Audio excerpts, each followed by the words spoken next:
That didn't quite work. Welcome to Kentucky Route Zero. I am the Olson, and we are live on the internet. There we go. So this is, since we just beat Final Fantasy, we're going to try something new, something that's on my to-play list for many years. This game is so good that it was actually nominated for Game of the Year twice. Uh, First time in 2014 and again in 2020. The game had a storied development cycle. It was released episodically. So the first episode was released in 2014, and the first four episodes came out promptly, and then the last one took forever to come out. But I've heard nothing but good things, but I've never, unfortunately, played it till today. So we are going to do a blind playthrough of this Kentucky Route Zero. We're going to see how it goes.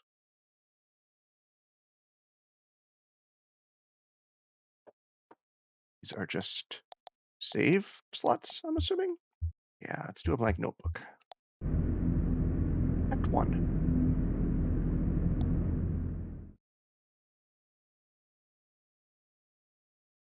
On scene 1. This is a very minimalist soils.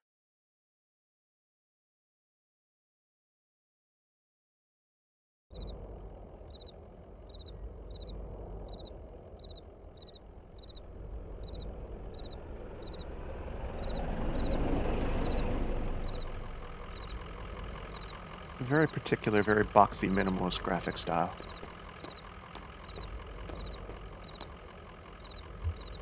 Am I driving? I am. The moving truck rumbles softly to itself. Painted on its side are the words Lizette's Antiques, Furniture, Glassware, and Curiosities. Old hound and a straw hat. Both have seen better days. Oh, puppy. Can I pet him? No? Okay, fine. So this moves around. Cool. I can do this. Choose options. Excellent. And Joseph sits between gas pumps in a Queen Anne armchair. His hair is gray and his glasses darkened. Damn. Hear that wreck? Truck full of bottles. I don't know. Beer bottles? Whiskey? That's a tire or something. Spilled booze and glass all over the interstate. What a mess. They don't come down here looking for anything. We blew a damn fuse and it's all shut off. Did I hear a dog? What's your dog's name? I guess I'm Conway? Her name is Blue. Blue sounds like a sweet old hound. Used to know a dog like that. Well, here's some jerky for Blue. Made it myself. Didn't turn out too well, but I bet a dog will eat it. Getting late, right? I can feel the sun on my neck. Bet it's just a few feet off the horizon.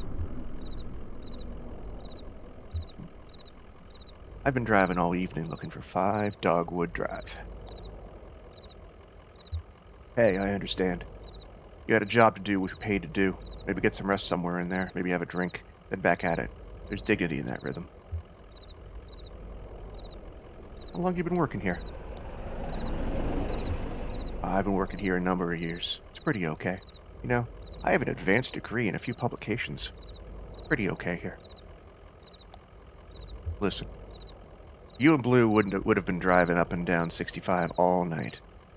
Dogwood Drive is on the other side of, well, to get there, you gotta take the Zero.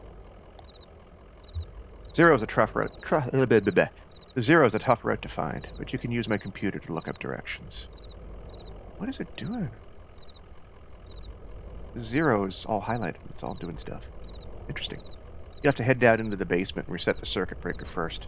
I'll be happy to have those whining lights back up anyway. It's too damn quiet out here. Basement door's back there in the office. Appreciate your help, friend. Oh, and here. Take this lamp. It's dark.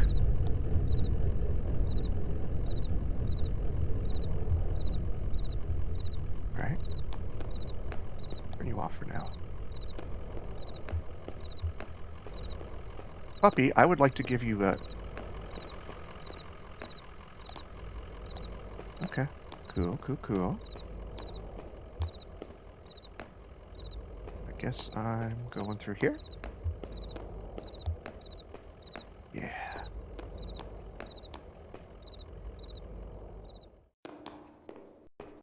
Oh, delightful. Um, hello.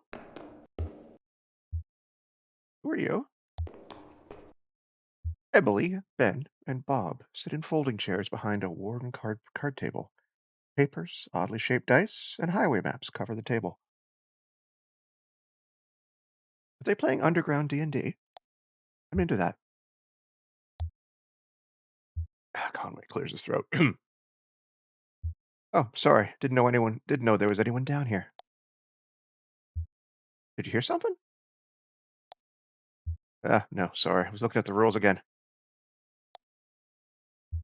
It's easier as you go. Look, you said you rolled a 5, right? That means you get to pick up your marker and move it anywhere on the map. It's your turn now, right? Oh, yeah, I guess so. Where'd you put that 20-sided die? I don't see it. Did you drop it? Should be easy enough to find. Glows in the dark.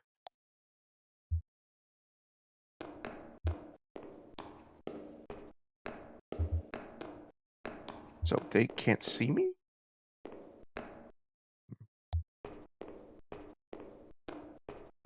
No. Dusty sign is bolted onto the wall. These are the rules. No open flames near the gasoline. No consumption of beer or spirits on the premises.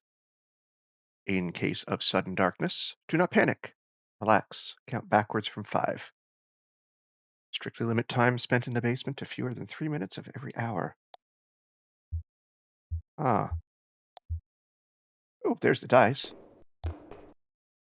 Conway picks up the glowing 20-sided die and inspects it. Number 5 is facing up. It's just a small piece of plastic, but it has a reassuring, almost comforting weight. Places the object in his jacket pocket.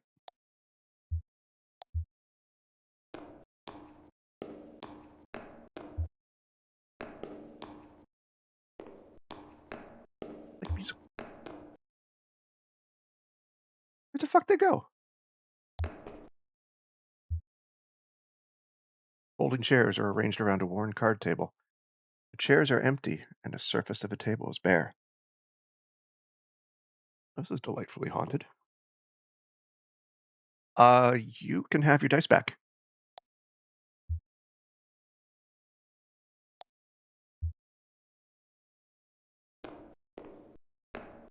There's the circuit breaker.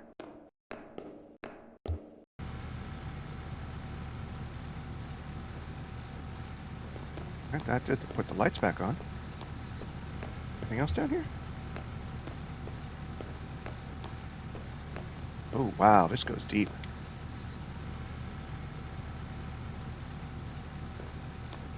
Is this a...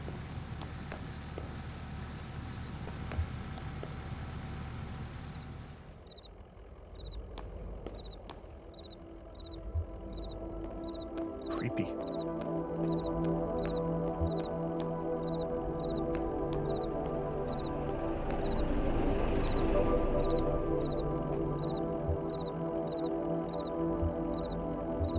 There it is. Just listen to those lights whine. Yeah. All right, there were some people down in your basement playing some kind of game, but they're gone now. In the basement? Nah, I don't think so.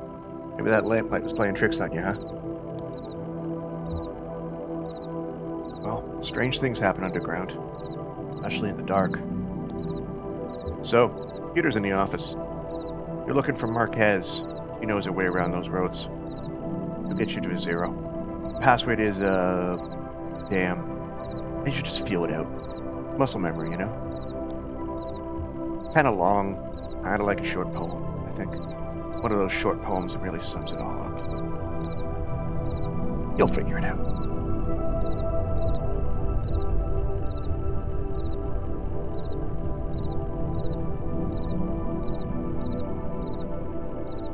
Uno momento, por favor.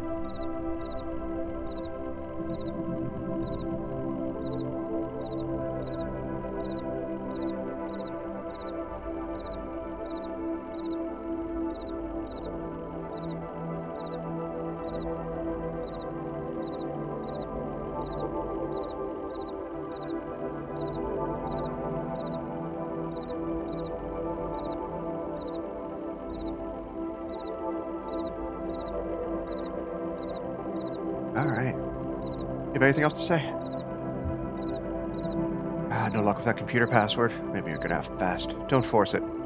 I think like a poet. I shouldn't have left my truck running. It's gonna run. I'm gonna run into gas. Alright, where's this computer? There it is. Anything else in here? Taps a key, waking the computer from its reverie. User.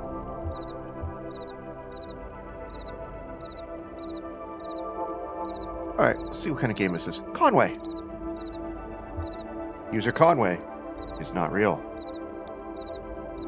User. Okay, Joseph. Password.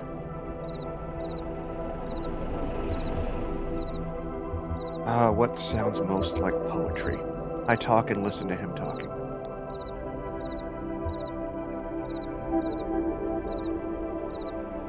It's late. It will only get later. I don't know if it just accepts anything, but that's deep.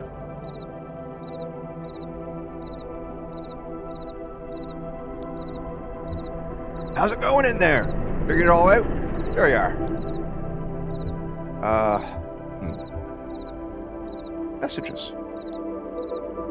Message 1 is from Donald at hotnick.mail.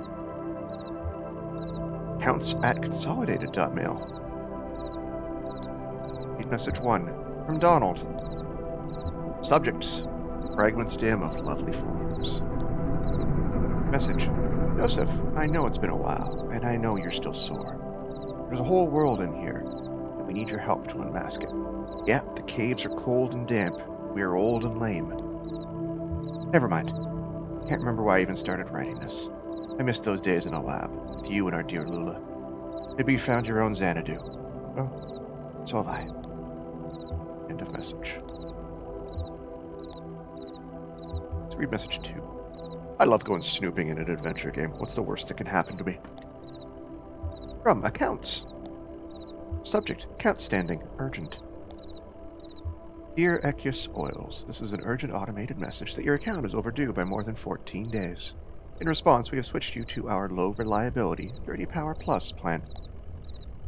Consider making a payment immediately to obviate the need for us to switch you to our sustained brownout select. Sincerely, your friends at the Consolidated Power Company. End of message.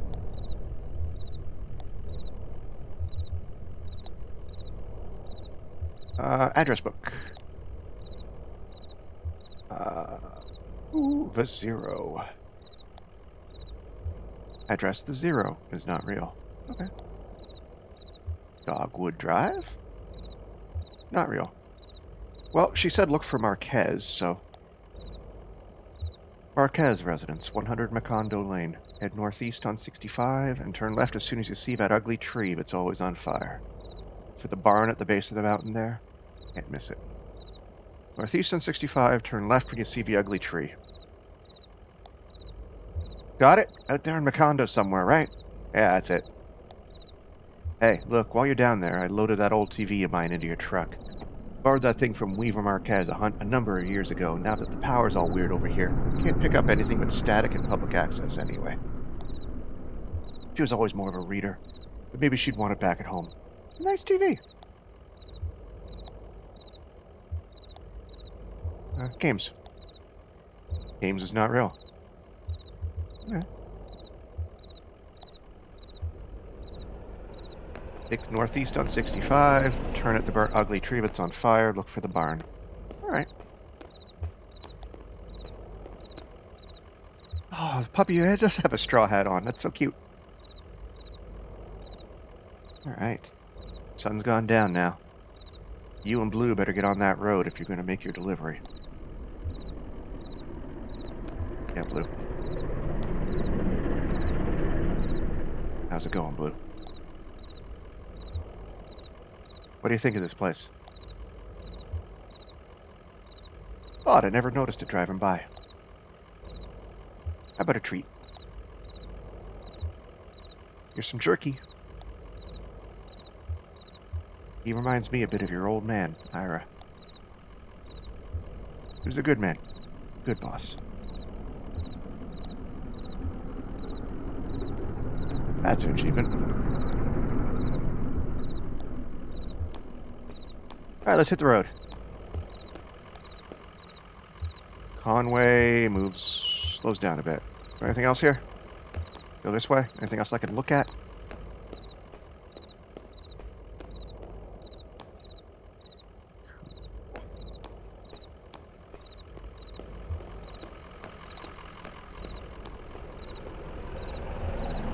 Conway heads back into the night.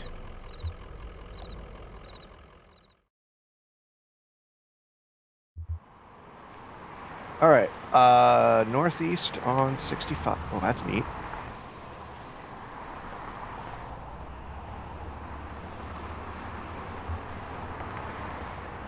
It's rumbling on that controller. I didn't even know I had rumble on this controller. All right, turn left when I see the ugly tree that's on fire. Tall black oak burns on a hill above the road. Cool. Now I'm looking for a barn. Oh, there it is, Marquez Farmhouse. Easy enough. Act 1, Scene 2. Marquez Farmhouse.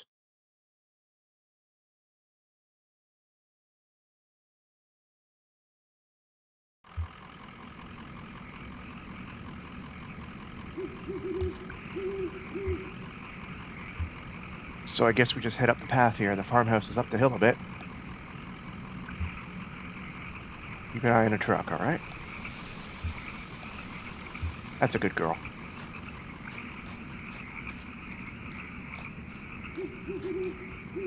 Street lamp lights the base of a dusty path leading up the hill.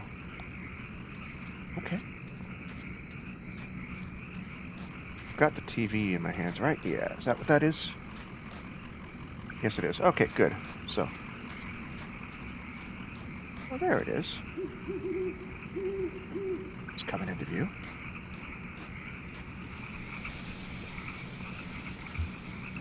Graveyard.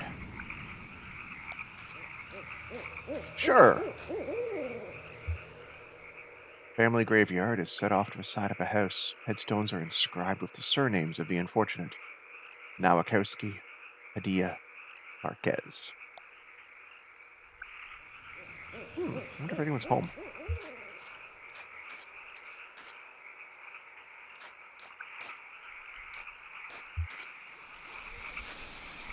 Else back here? Oh, all right, let's go in.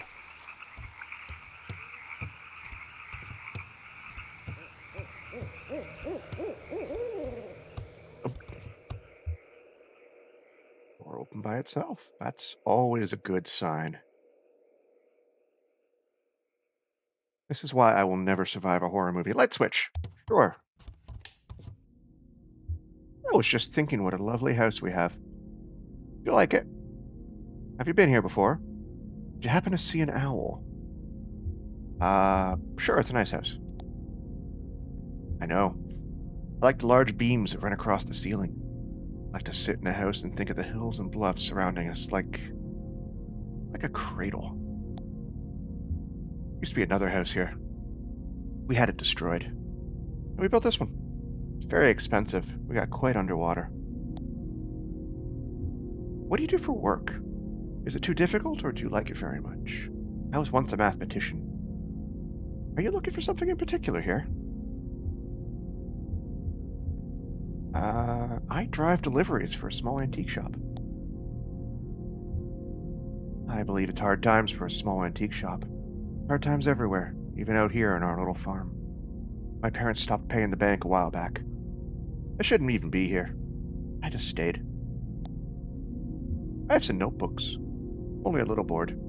I might prefer to watch TV occasionally. Actually, I have a TV here I think belongs to you. Will you please set it up? And I can explain to you how to get where you're going. 0. I know. How? Okay.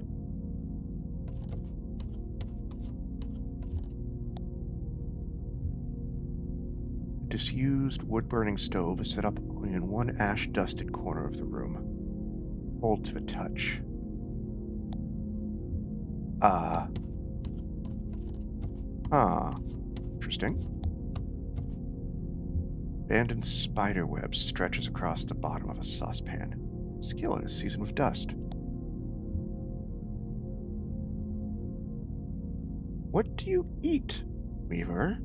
I'm pretty sure Uber Eats and DoorDash don't deliver to the middle of nowhere, Kentucky.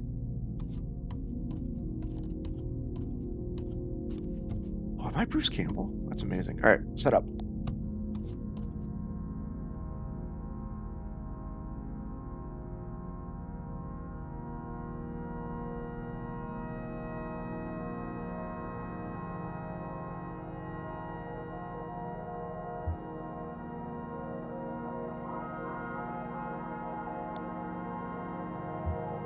That's not how it's supposed to look. You've made a mistake setting it up. Is it a foreign object to you? Which of your parents was it that wouldn't allow you to watch TV? Now, Ma thought she heard ghosts in a static. I know about that. She was ill, wasn't she? Mentally, I mean. Kind of distant, fearful. No, things just had to be a certain way. Oh, you have it all backwards. I'm not surprised, are you? Have you been paying attention? I don't think you have. It's time to start paying attention now, Conway. Look closely at the TV. Okay.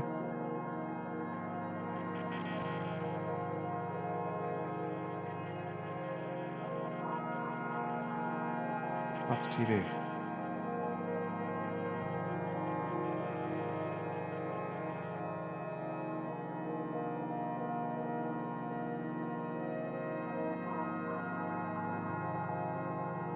Hey, wake up. Spaced out for a minute there.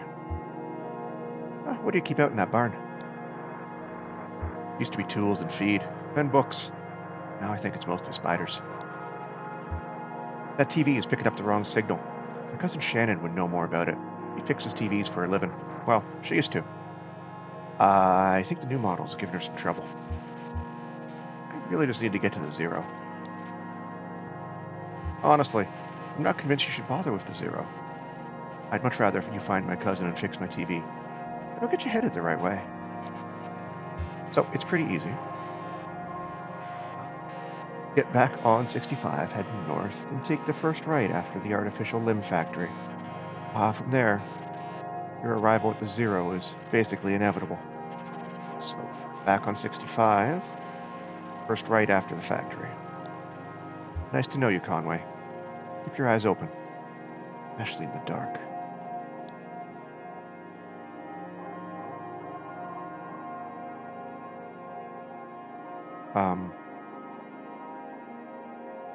Where the fuck should go?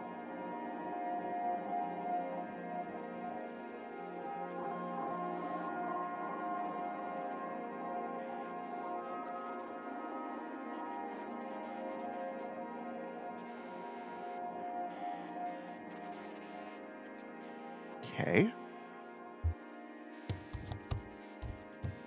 All right, I'm getting out of here. Oh, the car's gone.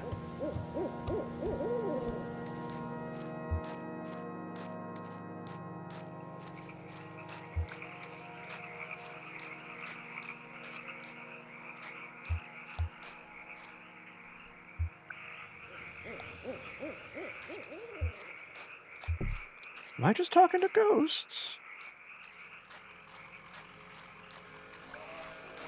I mean,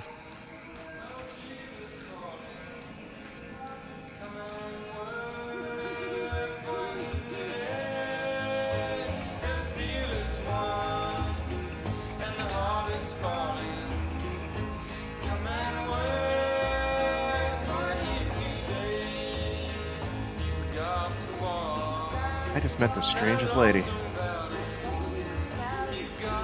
Seemed pretty nice.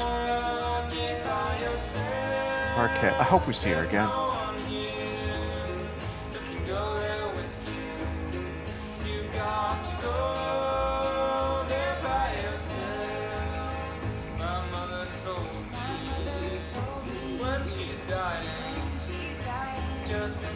Unexpected bluegrass. on. Okay. Uh, this is wonderfully weird. So, burning tree, head north until I hit the artificial limb factory, then turn right. Stay on 65. Creek runs alongside the highway, then turns towards a dirty brick building. The grinding drone from within the buildings is faintly audible from the interstate. Lights on a lawn. It's smokestacks. The edge of the building's parking lot, a large sign, partly obscured by trees, reads, Amer Official Limb Factory. Okay. First right.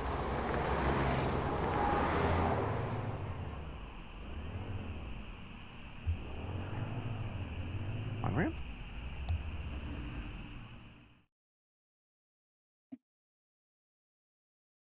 Act 1, Scene 3.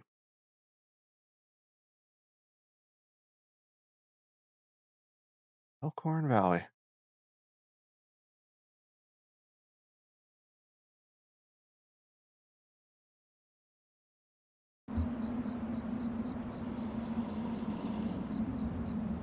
That is a concerning looking structure. How's it going, Blue? Not sure that lady was right about the on-ramp to the Zero being here. Better look around, though. Must be down here somewhere. Better hurry, though. Let's wait. Let's take our time and check this out thorough, okay? I have known Blue for 27 minutes, and I immediately would do everything for this dog.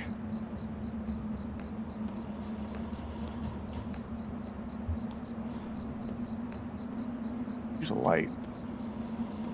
Oh, there's an entrance.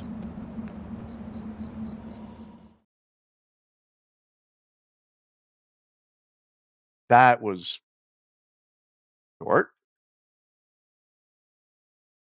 Elkhorn Mine.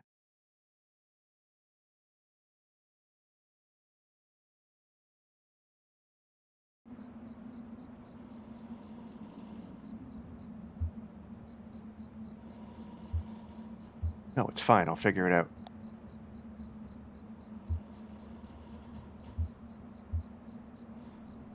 Can I trust him not to just change the locks? All right, you're right. Okay, I'll talk to you tomorrow. Love you.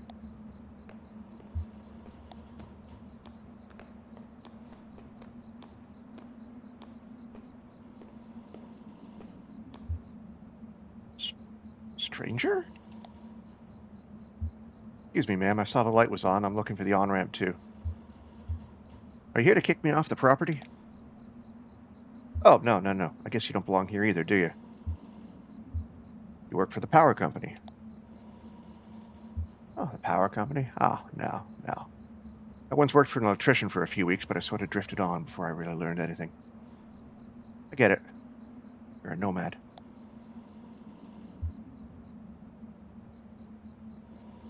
Am I building a character for Conway, or are there going to be consequences for any of his decisions later?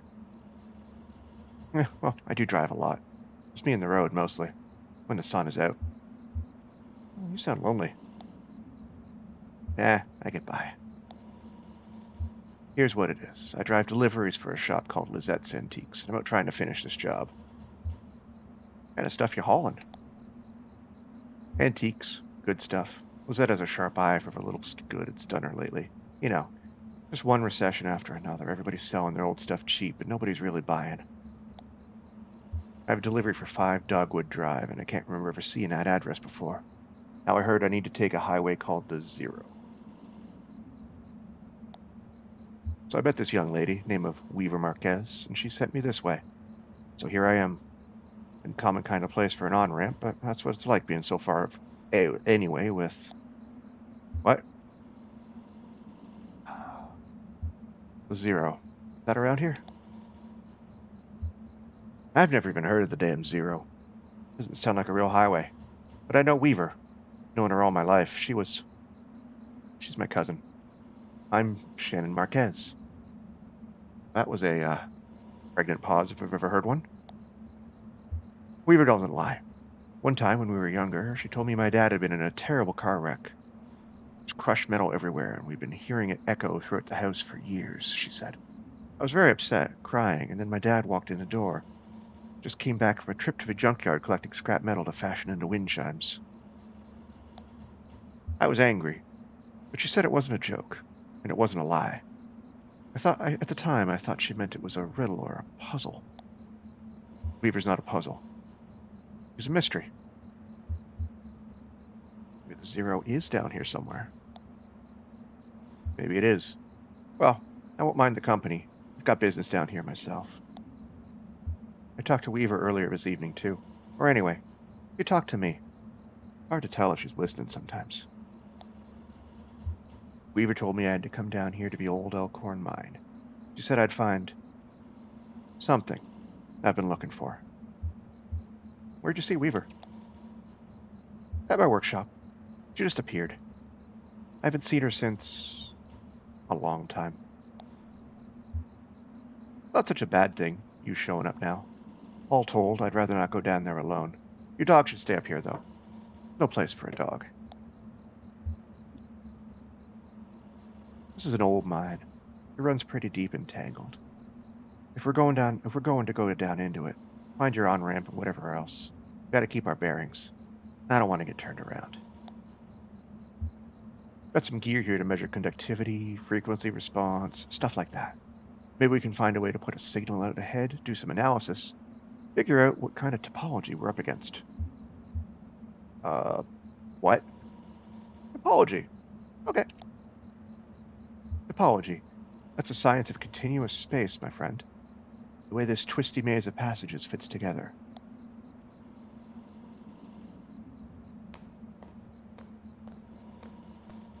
Right, who am I controlling? I'm on Conway again. All right.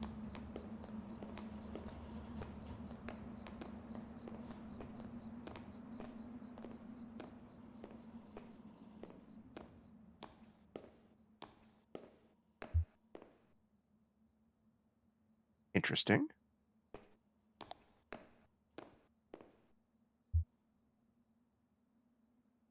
That runs into the mine's PA system. Do you think it still works? If the little light on the front of it is off. Oh, there's no power. Yeah, okay. Even when this old mine was up and running, it was tricky to keep stuff powered.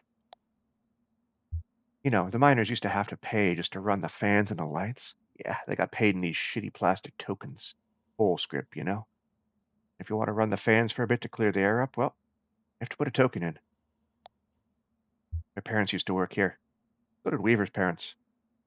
Guess a lot of folks' parents worked here. Can we power it up?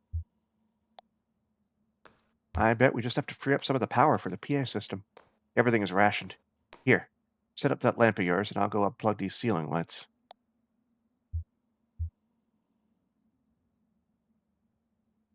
Just gonna try thinking something clever to say. I heard the speakers back here crack a little bit. It's on now, right? Try saying something into the mouthpiece. Well? Okay, I hear you. We need to measure the echo delay time and figure out how deep the tunnels run. Just make some noises into the mouthpiece. Yeah, I better... Hmm.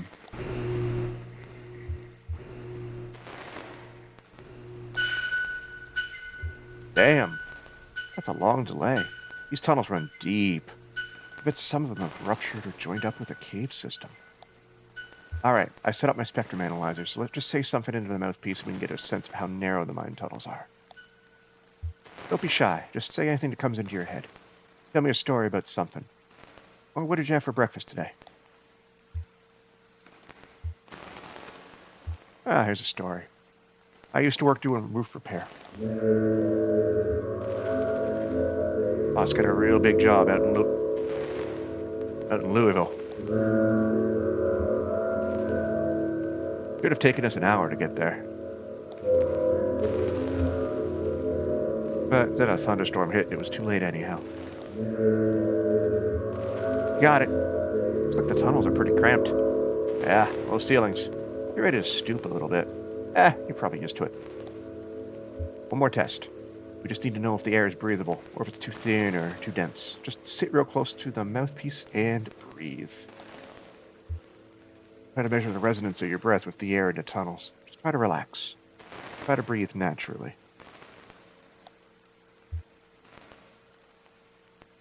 Conway breathes and thinks about the road. There was a moment he was younger.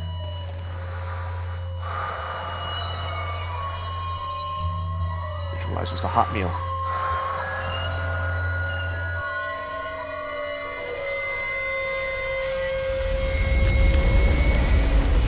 What? Did I bring the cave down?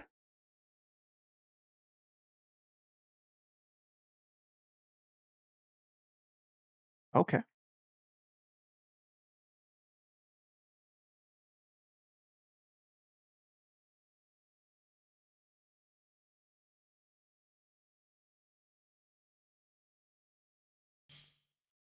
Jesus, are you all right? What the hell? I'm okay. I've got you. You're all right. Shit. Your leg is pinned. I'm going to pull you out. We have to get you out of here. There you go. All right. Are you hurt? Put any weight in the leg? Fine. Fine. Just try to stand up. Careful. I'm right here. Damn. Don't worry. I've got you. That leg is in bad shape. Here, let's get you onto a tram. There you go. Now, let's see if this thing has power. Well, okay, there's some luck, right? Should be able to ride this tram right out on one of the auxiliary exits, if there are any. I think there are. What about Weaver? We'll just find the exit and then figure out what to do from there.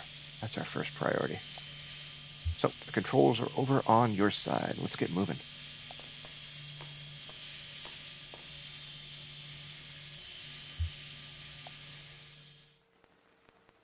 Creepy.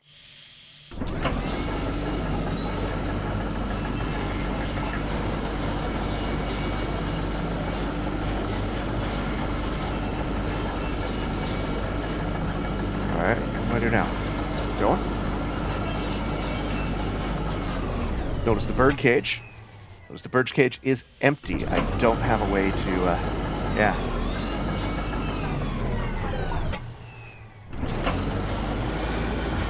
Oh, turntable.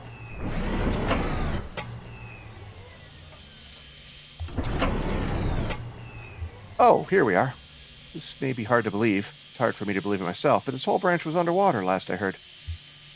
How'd that happen? Some careless miner, some unattended machine bored through into an underground lake. Delved too deep and greedily. Water came in pretty fast. A lot of folks got trapped in the tunnels. I only heard parts of how it went from there. Sanitized for the bereaved. You know how these big companies are. There was gossip, too. Trapped miners couldn't get the pumps going because the power was rationed, so they shut all the lights off. Even then, it wasn't enough. So I guess it was dark, and when you lost some people down here, didn't you? We all lost people down here. Well, not all of us, but most of us. Doesn't matter now. Look, this old turntable's still wired up. The controls are dead, but I can use my signal generator to switch tracks if the water hasn't damaged it too much. Or we can just keep heading down this tunnel. All this junk hanging up around the turntables from their company store. Just junk, you know? Miners would buy it and use it to decorate the place. There's landmarks, I guess. Hard to know which way is which down here. It's all so dim and gray. We're on the track between the animal bones and the rowboat. So,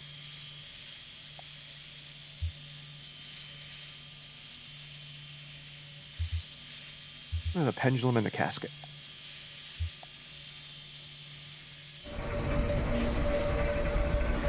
Oh, that's neat.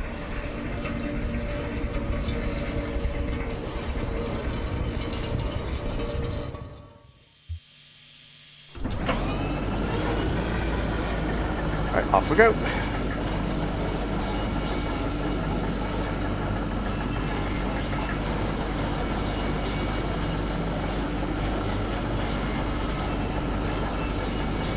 wonder what I'll find down here, if anything. Ooh, a tape player. A dusty reel-to-reel tape player is stashed beneath the track, loaded with tape but starved for power.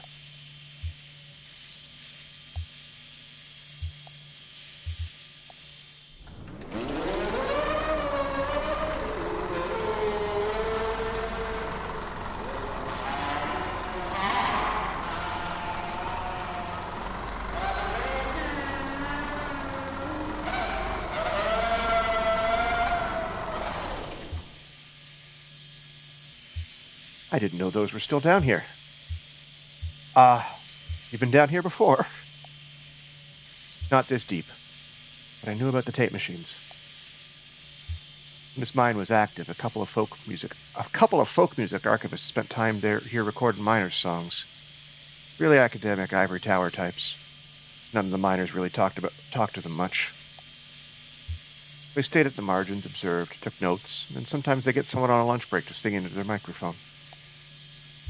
Then I guess the power company got some kind of interest in the project and gave the archivists some cool script tokens to pay the miners with it for their songs.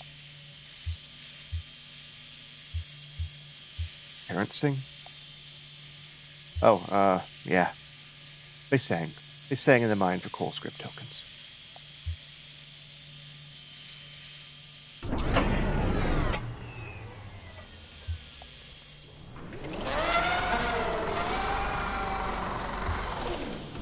What are they singing? Alright. Back to the turntable, I guess. Ooh, I'm hustling. Alright.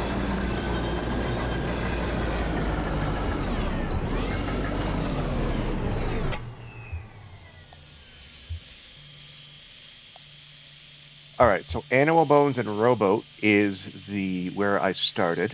I just did Pendulum and Casket, so let's go to Bat Feeder and a Scarecrow.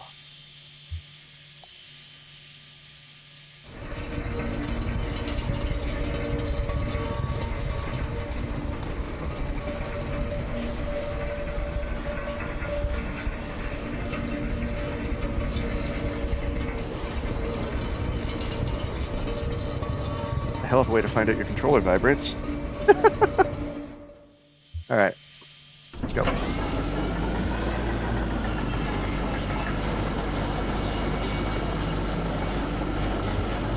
Broken track. Tracks are all messed up here. This tram isn't going any further. Wonder what's down that tunnel.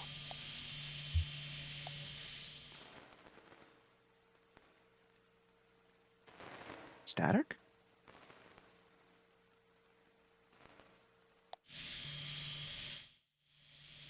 Alright.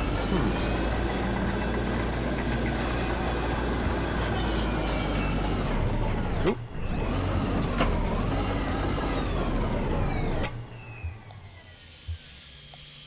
Alright, let's head back to the Animal Bones and the Rowboat. See what I can find.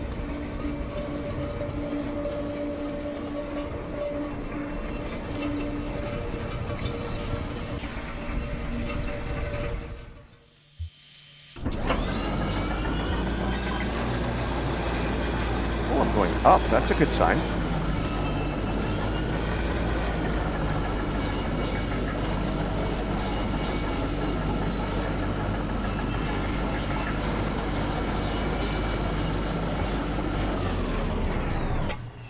Okay. Thank God. Okay. Let's go. Yeah, okay, that tunnel where the tracks were broken. I'd like to take a look down there. You wait for me here. I'll just go take another look around. Sure, okay. I'll be right here.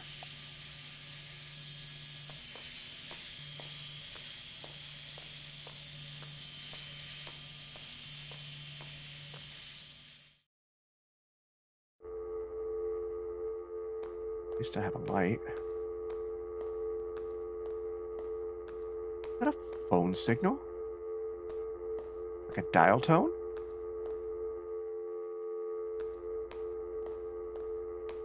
Ambient noise in this game is wonderful. Moments.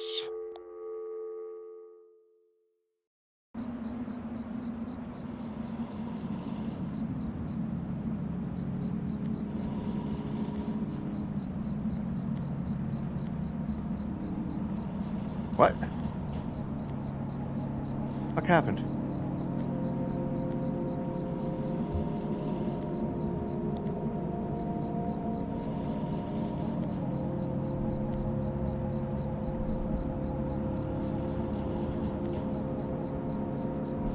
Cramped shack is lined with wooden shelves. Dusty stacks of tape, reels, and notebooks crowd the room, but only a bit of moonlight filters through a window near the ceiling. On a small desk in the middle of the room lays 3 notebooks. The red one is labeled J. Marquez, the green one is labeled R. Marquez, the blue one is unlabeled. The red notebook. Oh fuck, there she is. What happened? Pages are covered in disorganized notes, some written horizontally, others scribbled vertically into margins. 2 pages are lined more evenly and divided up into charts, correlating seasons, lyrics, harmonies, and coal halls.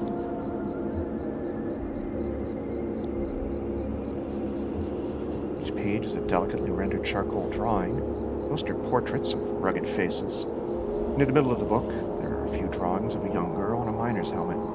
Lays along minecart tracks, collecting pieces of wire. One drawing, another young girl sits nearby, intently studying a book. So that must be Shannon. The notebook is full of green letters and cryptic mathematical formulas. At the back of the book, what first looks like it might be... Oh, yeah, this place. Okay, so much I touch the helmets and nothing happens? Cool. These notebooks are labeled Marquez. Your parents are the archivists? No. Weaver's parents are the archivists. My parents were miners. How's the leg? I can walk on it, but it's slow. Well, I'll try not to get too far ahead of you then. You don't mind my hitching a ride, do you? Kinda got a lift out here and wasn't sure if, when, I'd be heading back. I can drive. Yeah, maybe that's best. Don't worry. I've been driving since I was 9. The zero's not doing that art thing anymore. I still need to find the zero. Well, like I told you, Weaver doesn't lie. If she sent you here to find your on-ramp, this is where you should be looking. Or maybe you just weren't listening closely enough and that's not exactly what she said. I saw Weaver in my workshop, up north by Lake Nolan, right at Wax and Peonia, back of a bait shop. Pretty glamorous, right? These are the times we live in. She's either up there or back at the farmhouse. Whichever you want to head to first, just let me know.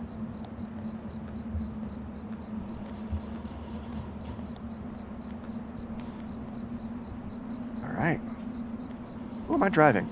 Who am I controlling? I think Shannon? Perspectives are weird. Okay, Shannon. Lizette's Antiques? I guess this is your truck? Yeah, this is my truck.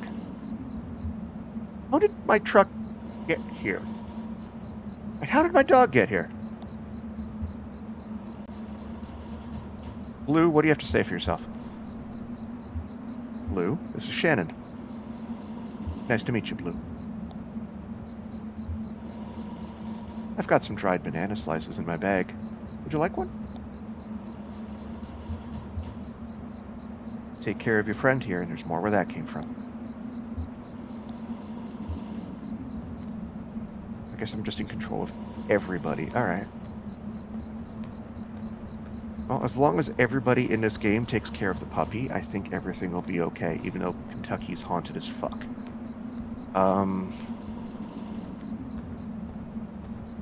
Nothing over here. Alright.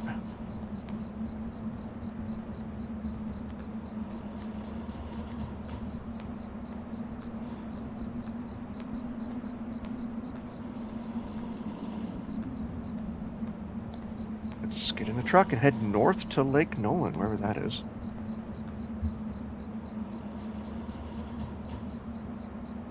Conway gets back on the road.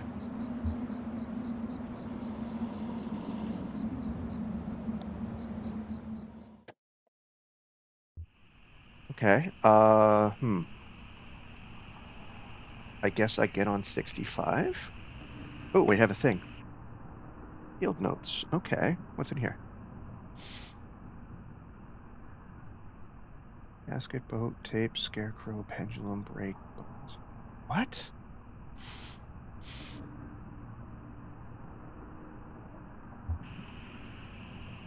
I'm hoping that makes sense soon. All right, let's go. Well, they said north, so fuck it. Interstate 65 it is. Where's the lake?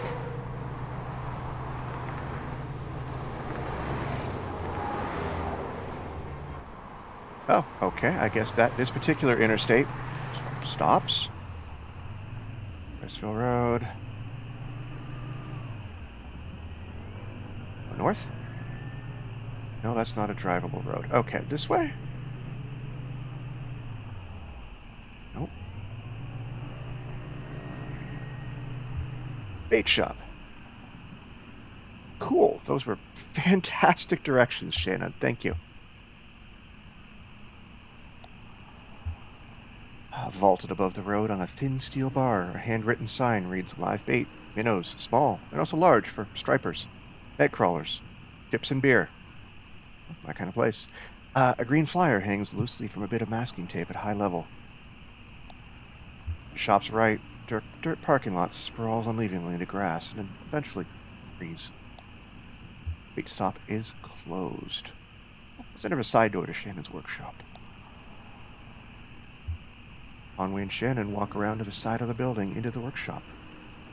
The walls are lined with cheap metal shelves, loaded precariously with vacuum tubes, awkwardly shaped metal casings, and coffee cans full of electronic components. Oh, wait, Weaver mentioned that Shannon was a TV repairman. Okay, all right.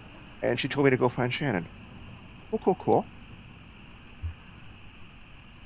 Shannon leads Conway to the back of the room, where a few TV sets in various states of disassembly are set up on a rough wooden table. He flips the switch on the power strip they're all plugged into, and the TV sets tremble to life.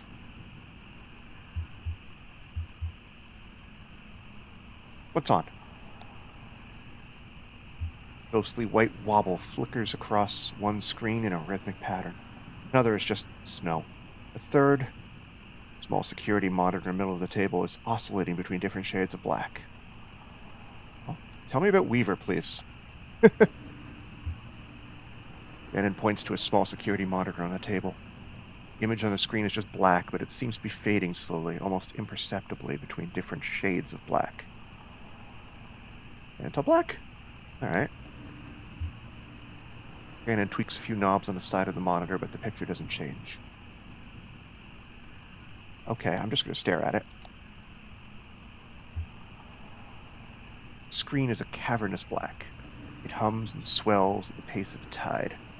Conway loses track of the workshop's walls. They could be inches away or miles. He's adrift on black water, traveling swiftly towards a rocky shore. It should be a lighthouse or a buoy here by these rocks. It's too dangerous. Shannon switches off the power strip. Weaver's not here. Okay, so they told me if they're not at the bait shop, we go to the farmhouse, which is back on 65. The map is rotating. There's a guitar player. Okay. Hey, bluegrass again.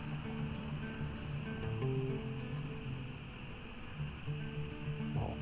A young man in gray-stained clothes sits by the side of the road, playing a worn guitar. To his left is a blue mug. To his right, a weathered dog. All right, most important thing in any video game, pet the animal. Dog closes his eyes and pretends to be asleep. I know you liked it. Young man strums absently on a guitar, hums tunelessly, and occasionally mumbles a word. Listen.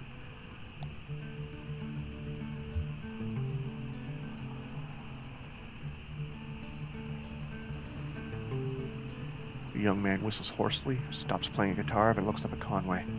He rambles for a few minutes about the weather, dog, music, returns to playing.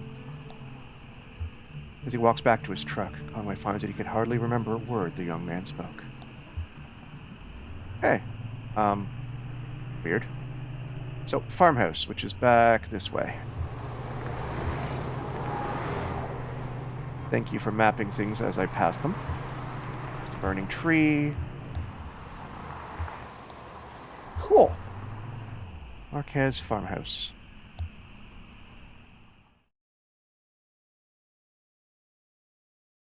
Act 1, Scene 6.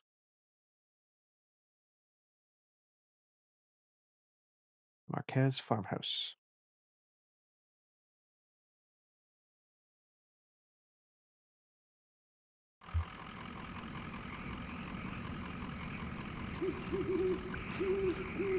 Are you gonna make me limp my ass all the way up there?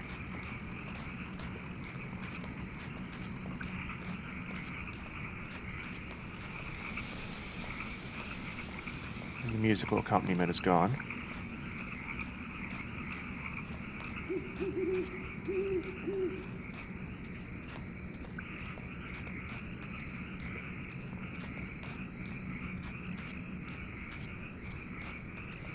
Seriously, where's the fence end?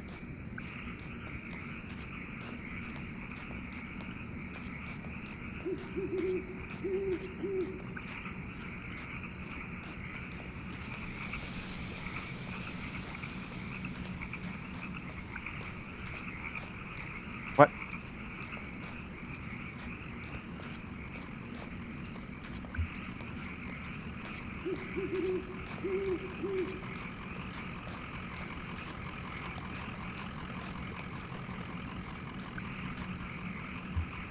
Not time to go.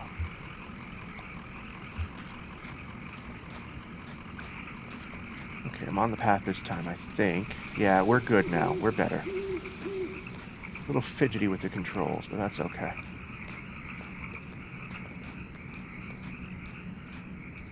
Let me go this way. Yep, okay. Good stuff. Blue, you can hang back at the truck. This is a haunted house.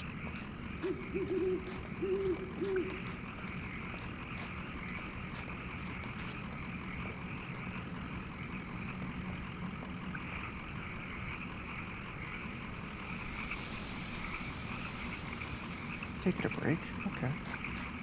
Oh, he needs help. All right. All right, all right, all right.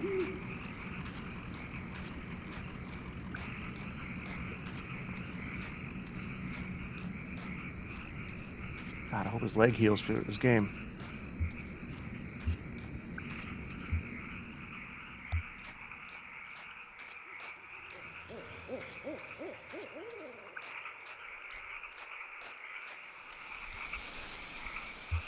Family graveyard.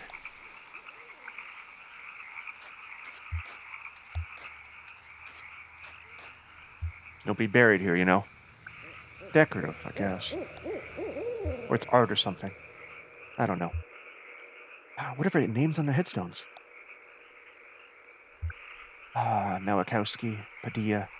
I don't know those names. Maybe the people who lived here before. I know when they bought this property, it already had a house and everything. Maybe they have some other symbolic meaning. Oh, look at that headstone. Marquez. I used to think that was for my parents. No, I don't know.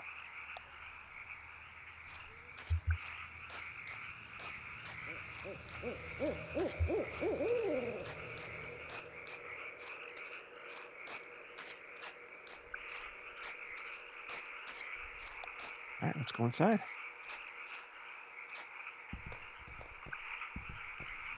Oh, I'm fine on the stairs. Okay.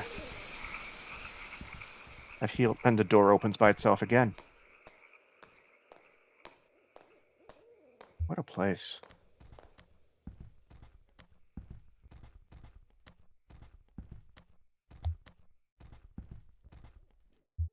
So this is where she was? Yeah, makes sense. This was where Weaver and her parents lived. They got a bunch of loans, you know. Had this place built. Have any debts? I owe some people some apologies. Well, you're lucky that's all you owe. My parents were like that, so the company store found a way to get to them. For my dad, it was tokens to run the fans and air purifiers, and for my mom, it was canaries. Two solutions to the same problem, but they sure sounded different. Weaver had debt too, a lot of it, all tuition. Says she was a mathematician or something? Yeah, she studied some esoteric stuff about Something about using math to translate between Spanish and English?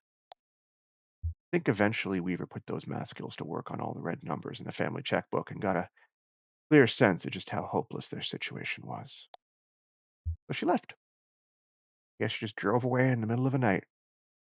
They woke up in the morning and the car was gone. Never came back. Till tonight. Someone else just told me to come here and talk to her. Huh. Okay. I guess we two aren't the only ones she's been talking to. Oh, that's not something you see every day. That old TV right there? Well, that is a damned antique for you. I had a model like that to shop once, but had to sell it off to make rent. Painful decision I ever made. Say, mind if I open it up? Look, the dials are all corroded and the screen is leaking light a little bit. Come on, I bet Lizette would never forgive you for letting a specimen like this fall into disrepair.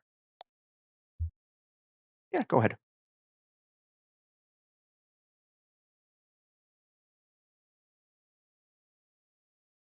Oh, God. Oh, there's the barn again. Oh, yeah, these tubes are all messed up. It's like they've been in a swamp or a cave or something. There's moss growing on this one.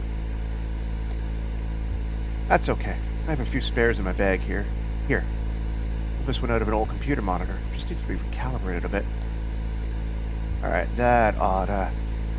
Should be seeing something now. Are you seeing anything? Yeah, it looks dangerous. What are you doing there? Damn. Okay, here. I think the contacts are dirty. Now, don't go tell my customers to clean off old vacuum tubes with spit. There. Just gotta turn it north-south, and...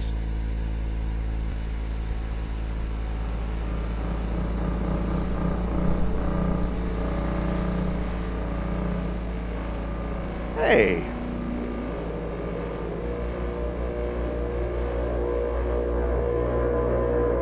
That's the zero, I think.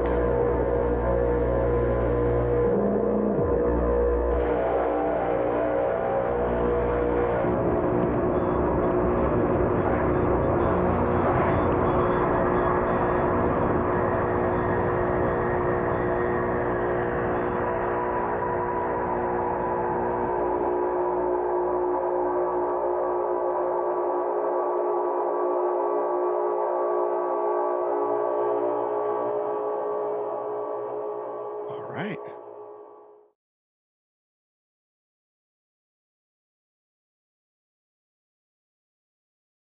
End of Act 1. I found the zero. The eponymous Kentucky Route Zero.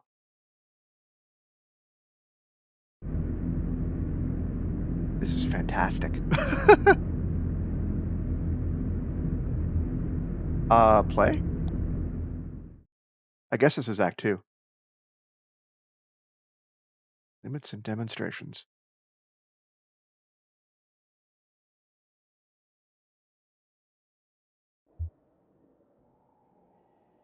Huh?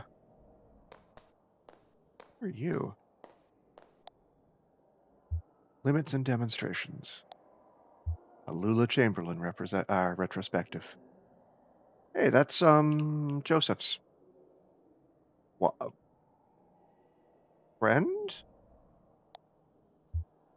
making the first major public showcase of her work in over 20 years. This retrospective exhibition of work by pioneering installation artist Lula Chamberlain comprises a diagonal slice through time, place, and form. The pieces on display here were individually debuted over a period of 35 years, designed in Chamberlain's various homes and studios between her beloved Mexico City and her native Elizabethtown. They represent a range of scale and impact from the intimate warmth of Vertex Texture Fetch, the infamous Visage, the latter of which requires a vertical clearance of over 30 feet. Yet these works share a confounding legacy. In each of their debut exhibitions, they were nearly impossible to install. Galleries and museums balked at the scale, power requirements, and highly skilled labor involved in maintaining these works for display. Some of her debuts collapsed under the weight of logistics, only to be successfully executed much later. So, just as they described the outer limits of Chamberlain's range as an installation artist, geographical edges and vertices of her iterate home life, and the beginning and end of her distinguished career. The works on display here also trace the extremes of our capabilities and the frontiers of our patience, as will viewers and exhibitors. Are we capable of viewing these works as they were meant to be viewed? Do we even want to be?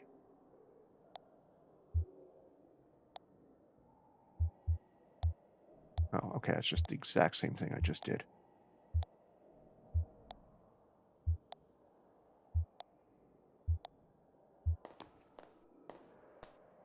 Who are you two gentlemen? You're following me. That's concerning.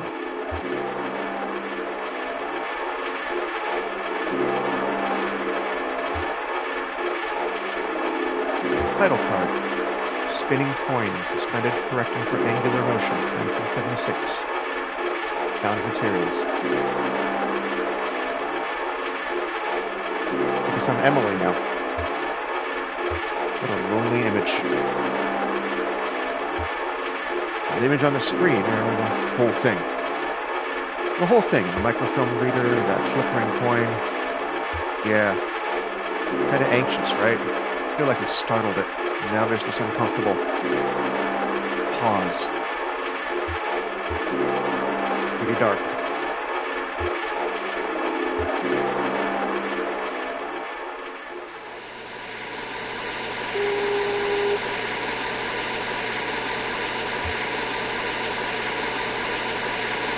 Excuse me again.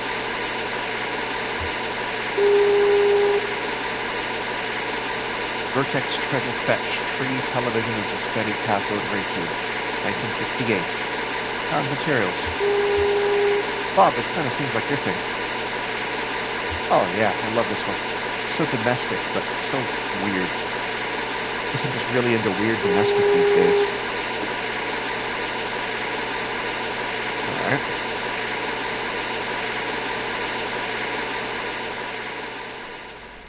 Get more weirdness with the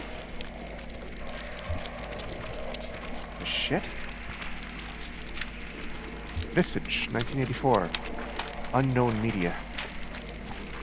What is that made of? A mystery. Looks like ribbon, bandages. Oh, have you seen The Invisible Man? It's slice a visage to build a visage. A puzzle to its owner. Huh? A poem I read. I think it was written by a computer. I think it's lovely.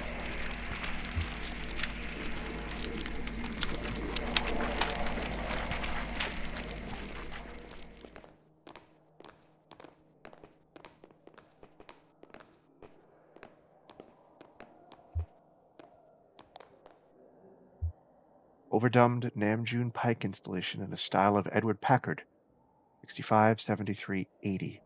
Magnetic tape, handheld tape playback head, speaker system, voice of the artist. Computer synthesized speech. Oh, I read about this one. It's interactive.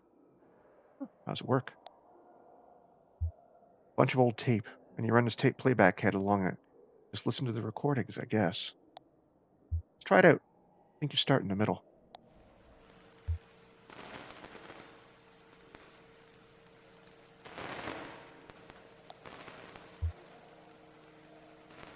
We start in the middle. Donald and Joseph are in the hallway. I am in an office. The walls are lined with filing cabinets. A few drawers hang open.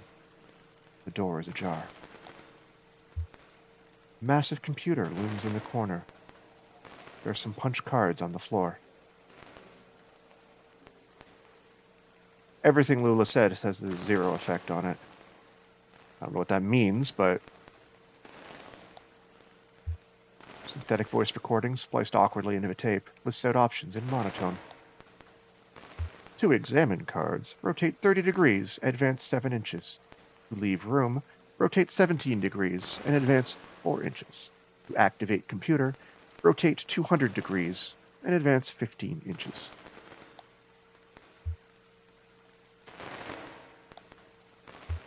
Encoded in the holes punched through these cards is a first draft of the poetic subsystem. I can't read punched cards by hand. Donald can, I think. Anyway, This version was pretty underwhelming. To leave room, rotate 17 degrees and advance 4 inches. To activate computer, rotate 200 degrees and advance 15 inches. Let's leave the room. I am standing in a hallway. The walls are a blank beige. It's just after winter quarter, but before spring, so there are no students around. Usually these walls would be papered with flyers announcing new student clubs, looking for roommates, selling old textbooks, but now they're blank. Seems like it skips around a bit. Donald is here, scribbling on a scrap of graph paper. Joseph is here. He can hear me talking into his tape recorder. You sound like an anthropologist, Lula.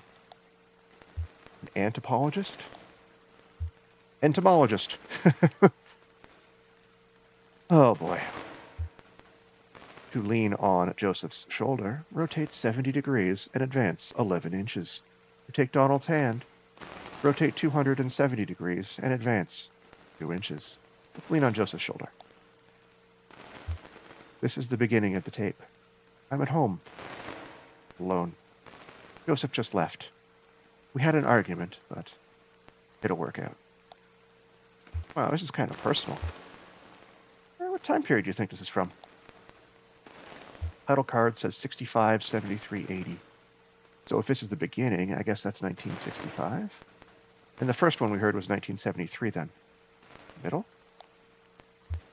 I usually start here, in my house, whenever I'm sketching out a new piece. I start by just around. My closet door is open, and I can see a few sweaters and a dress I like. To go downstairs, rotate 11 degrees and advance 4 inches. To think about dresses, rotate 150 degrees and advance 15 inches. Go downstairs. I've stopped halfway down and I'm sitting on the staircase. The tape recorder is on the carpeted step next to me. I'm leaning against the wall, holding a glass of wine, looking at some framed photographs on the wall.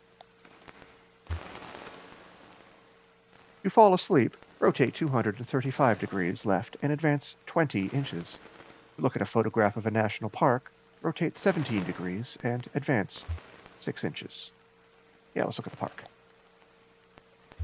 We're on a dirt trail in the park. Or, well, it's not really a trail. It's a trail! More like a tendency. There tend to be fewer plants here on the path we've been walking. Now we're walking at the edge of a massive hole. The dirt gives way to mossy rock as the ground sinks into darkness. Joseph and Donald are following a rope down into the cave. They have computer equipment tied to their backs. So do I. To enter the cave, rotate 65 degrees left and advance 4 inches. That's the last trip, so everything's down here now. The final resting place. Don't be so morbid. To remember a fond gesture, rotate 180 degrees and advance 23 inches. To regret a harsh word, rotate 12 degrees and advance 6 inches. I'm going to remember. Morning now. I'm in the car. I'm driving to work. This is the last recording I'll make on this tape, and then I'll drop it in the mail tomorrow, and then who knows? Creepy background noises. I've been recording on this tape for 15 years. I think a lot of other things happened. So, here is a story. When I met Donald and Joseph, they were both students, and I was in a band performing on campus. They came to my show, and then we met at some bar and had a few drinks together. Joseph wanted to impress me, so he stole a metal cocktail tumbler and gave it to me. We got kicked out, wandered drunkenly until morning, and finally ended up at a diner. And now I use the tumbler to store extra pens on my desk. So, I'm almost out of tape. I guess I'll just let it run out when I drive. No instructions? No, that's the end of a tape strip.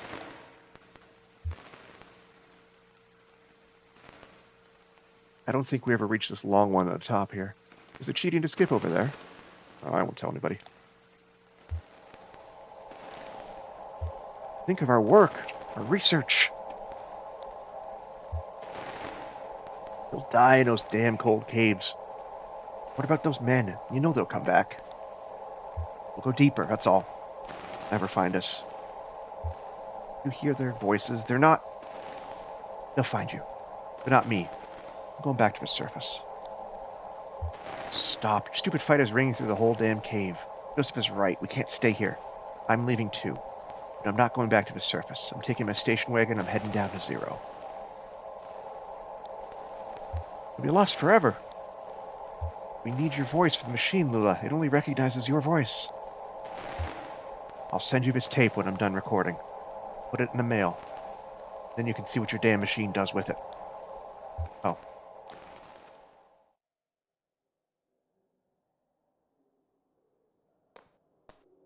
Creepy.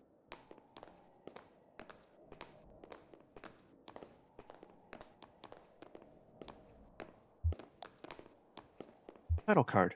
Basement puzzle number 2. Artist, Sunset and Horse, 1976. Plaster and wire. Column. Sad. Maybe it's a puzzle, but there's no right answer. That is kind of sad. Huh. Okay.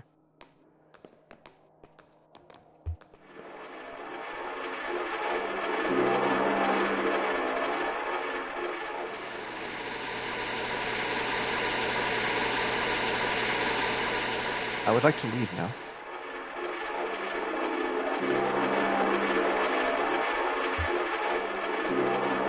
Yeah, I guess I'm ready to go.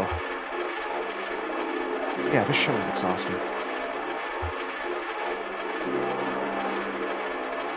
Is this...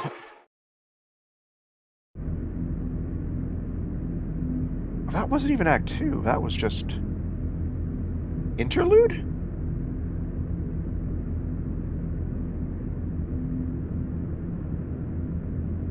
Okay, Act 2. So confused.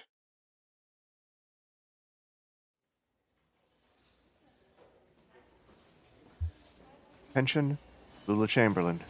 Regarding your application.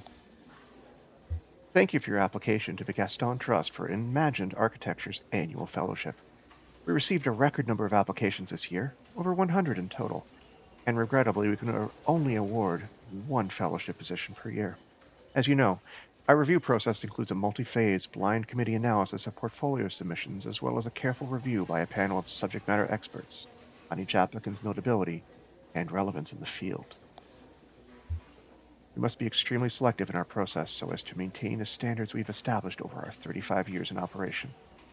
Our panel did not select your application. We encourage you to consider reapplying next year. Many young artists and architects reapply for a few successive years before being accepted. Sincerely, Dr. Carl Stone Norden, Architect, Gaston Trust for Imagined Architecture. Well, the text is a hastily handwritten note. Sorry for the condescending form letter. Love your work. Fortunately, I just do the mail here. Note, your servant, Robert. Lula folds the letter up and places it in her handbag.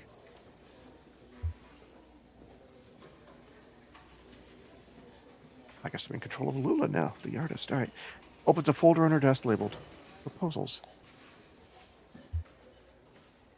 Sorts for documents, all printed on a fading letterhead reading Bureau of Reclaimed Spaces. Proposal 1. Site, hospital. Proposed use, auto dealership. Proposal 2. Site, distillery. Proposed use, graveyard. Basketball court, proposed use, kennel. Right? Hospital closed due to repeated sanitation violations. Auto dealership sanitation requirements comparatively lax. Small operating rooms could be repurposed into offices. Large cubicle-style administrative offices could be repurposed into showrooms.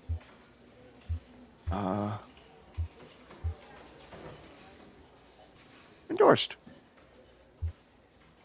Distillery, proposed use, graveyard. Let's look at number 2. Distillery is still active, but scaling down operation to less than half of site. Distillery built on top graveyard originally. Hybrid distillery graveyard could share resources. Chapel once repurposed into bottling facility could be repurposed into chapel. Ah, that's a little fucked up for me. Opposed.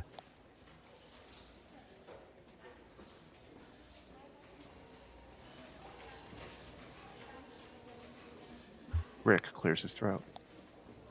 Busy? How are you, Rick? I shouldn't complain, so. Did you get my note? But the proposals, I just finished them. Oh, great. I'll tell Diane. I think she was waiting on, I don't know. So, how did your application go? I was in the mailroom and I saw you got a letter back. Sorry, I didn't mean to pry. I just saw. It's fine, Rick. I'm not going anywhere. How's your goldfish?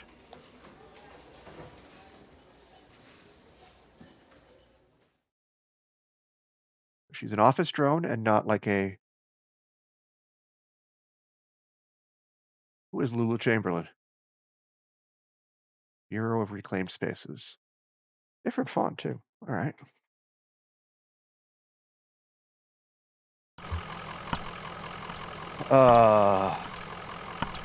Huh. Hey, puppy. This leg is getting kind of stiff now, Blue. Maybe I just need to walk it out. Yeah, a walk's good for a lot of things.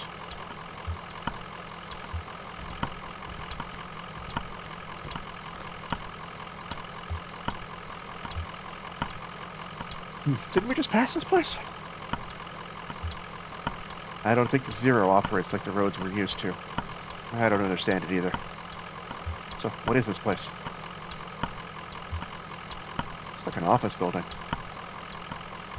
Yeah, an office building in a cathedral. This is weird, but do you think we're inside or outside right now? Both? Okay, very poetic. Well, maybe someone around here has a better sense of direction.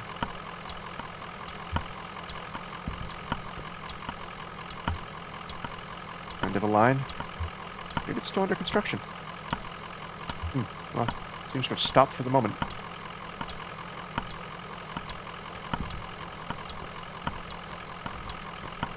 Well, let's look around.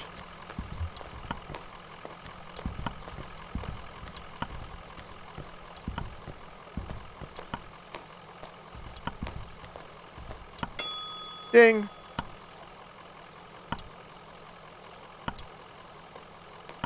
Oh, hello. Well, here you are. Better late than never, I guess. Just unload the whiskey over there by the elevator. I'll figure something out. We're actually a bit lost, ma'am. Oh, you're lost. So you're not the... Sorry. Honest mistake. We were supposed to have a little celebration here at the office, but the whiskey never showed up. I hate when that happens. I saw your truck and thought, but you don't really look like one of the boys from the distillery anyway. You're celebrating. Oh, the less I understand, the better. When I'm here, I keep the fans turning and the furnace hot and listen for the bell. I get home, I'm a different person. I don't have to think about it. I just paint. Well, clearly you're new to this territory. I expect you just mean to be passing through? Looking for Dogwood Drive. Do you know where that is? Dogwood? No. You're gonna need to talk to someone upstairs about that, one of the mat clerks. But first, we gotta get you into the system. So you'll need an appointment with one of the ingestion clerks. Now, ingestion clerks. Let's see. Rick is booked proofreading drafts all afternoon, and Wanda's out on a site. We'll go make some calls and see if we have anyone free. The book's over there in the waiting area, or just take a look around. Have you seen our grotesques?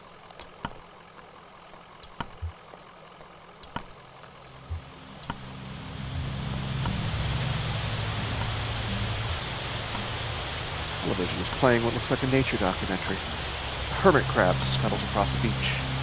Its shell is an awkward shape. It must have once belonged to a different crab.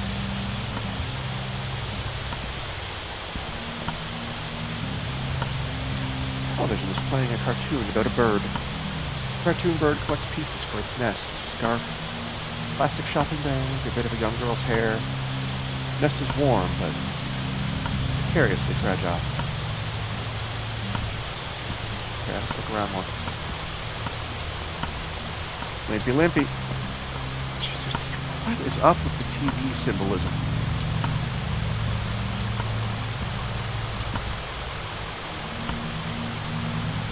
Conway, where are you going, buddy? The television is playing an instructional video on elevator design. It is crucial to maintain proper lighting in an elevator. In the absence of sight, the passenger's sense of motion is greatly enhanced. The passenger should never feel as though they are physically ascending or descending. The elevator should create an illusion that the building is flat. This is the mark of successful elevator design.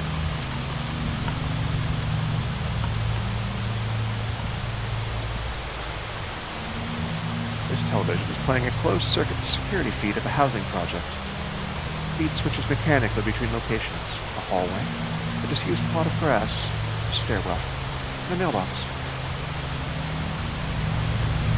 How about this one? The television is playing a silent video of an empty theater. The microphone sits in the middle of the stage. The lights are frequently dimmed. The speakers hum impatiently. That's really annoying. What's down here? I can't go down. Alright.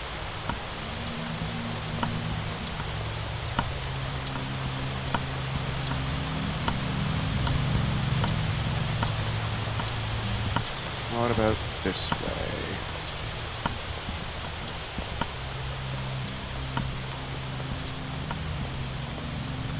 Okay, just can't go down the stairs, so I guess I'm talking to Marianne again. Hello, dear.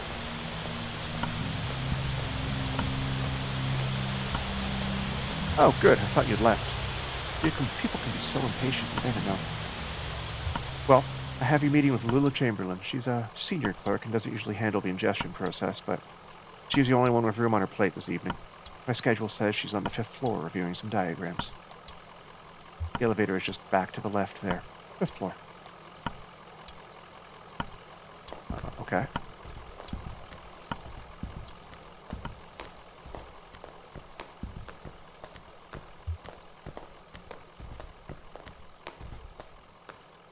Office.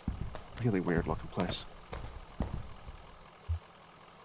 3 books are piled on the table: a service manual for a sewage pump, some architectural plans for a bungalow, and a slim collection of Japanese death haiku.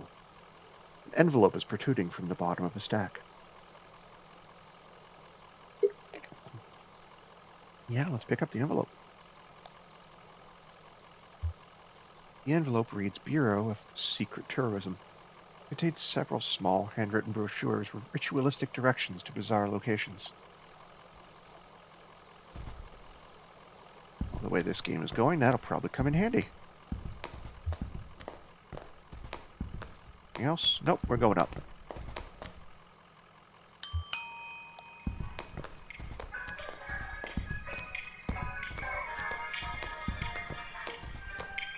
Nice. She's on the 5th floor, right?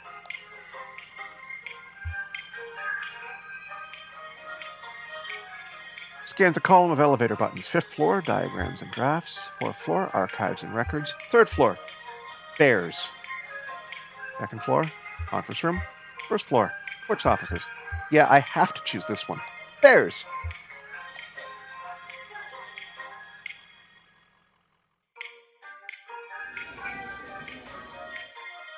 Oh, it's literal.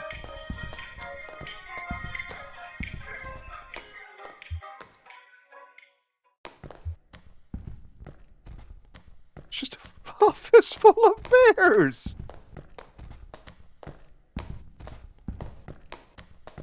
No, can't interact with them. Just bears. They're just bears.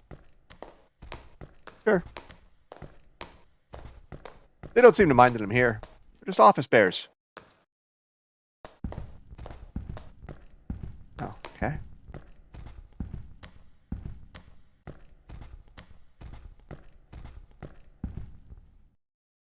Uh,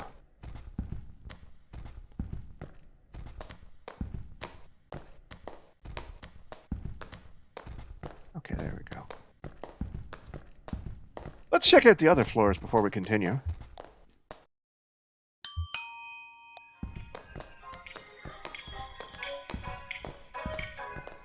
Literally bears.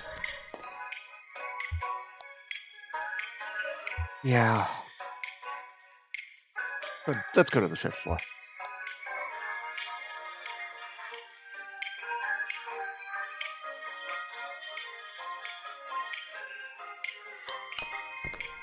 Ooh, the 4th floor is empty.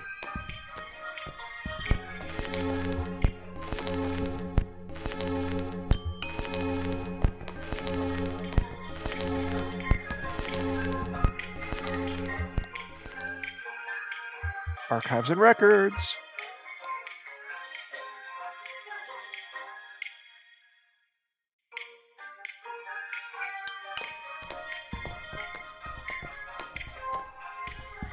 Anything in here?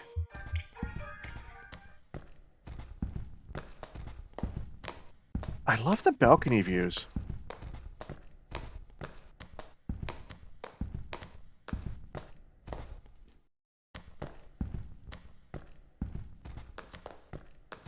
There's nothing here. All right, let's just go move on with the plot.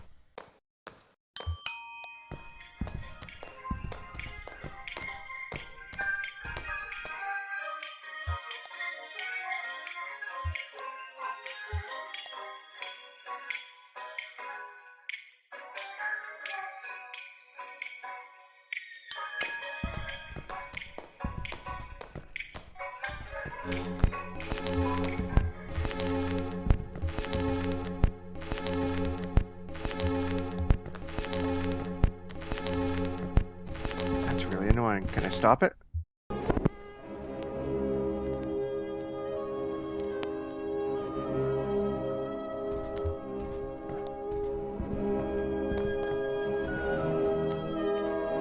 Greg is hard at work examining some diagrams, measuring angles with a plastic protractor, and occasionally scribbling numbers in a small leather notebook. Can I help you? Don't answer that. Sorry, we're looking for an ingestion clerk. Oh, no, I'm an interior spatial art analyst. I can't help you with that. I think the ingestion clerks have all gone home for the night. Lula might be able to help you. He's pretty senior. You just missed her, actually. She was up here about an hour ago. She's probably back at her real desk now, on the 1st floor. Barely made a dent in these diagrams. Must have been distracted. Speaking of which... Dick.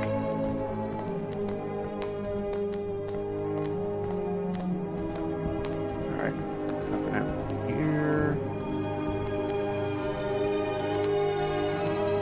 Okay.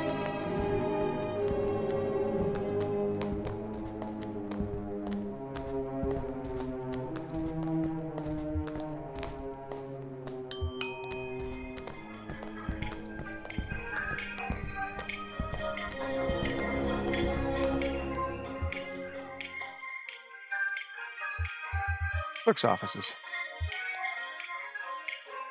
I hope I don't have to go visit the bears again and just have that embarrassing conversation. I was like, I was just here, guys. And they're just like, oh.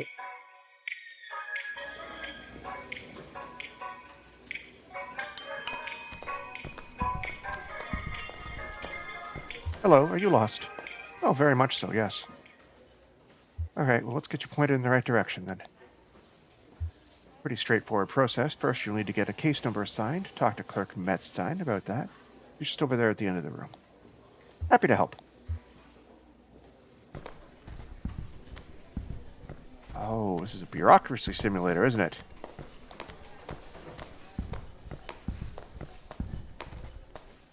Hi, how are you? Fine, thanks. I just need your ingestion card and a list of your last 5 permanent addresses. Ingestion card? Oh, no ingestion card? All right, that's okay. Let's go talk to Clerk Bohm first, and he'll get you set up with one. Clerk Bohm is just over there in the corner. Happy to help.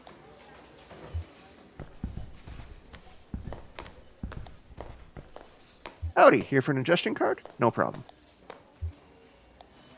Happy to help.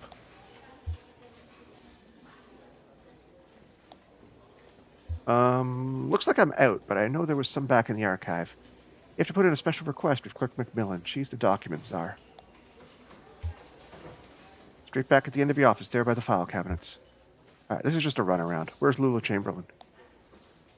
Oh, no, it's her right there in the cardigan.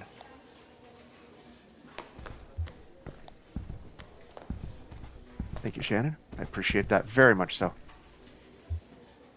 Having fun in the paperclip labyrinth? Well, we made it eventually. You look exhausted. I'd offer you my seat, but my ankles are turning on me. Arthritis? Dr. Truman says my joints are eroding one another. They've been collaborating for decades. It's only natural they want to kill each other now. Well, enough about my hateful wrists and ankles. This concrete bunker of an office is just a waypoint for you, I'm sure. Where is it you're trying to go? We're looking for 5 Dogwood Drive. Dogwood Drive. That's funny. You know, I used to live on Dogwood Drive. That was years ago. Grimy old house, basement full of insects, attic full of birds. I had a few roommates. We all worked at the university. I had a dog, I drank whiskey and beer, and made sculptures. But that dogwood was a surface road. With a name like that, it would have to be. What are you doing on a zero? My cousin, Weaver, sent us this way. Your cousin Weaver? Weaver Marquez? I hadn't expected to hear from her again. Oh, do you know her? Oh, she came through here as an intern. One of my old colleagues was to refer her to... Do you know? I never asked. Anyway, not much challenging work here, much less for a gifted mathematician. She helped translate some notes on architectural plans I picked up in Mexico. She was very bored. We used to sit on the steps by the river on our lunch break and talk about geometry. I hope she wasn't in trouble. I lost touch with her so suddenly. I had recommended she go see some old friends of mine at the university about a new acoustic surveying venture.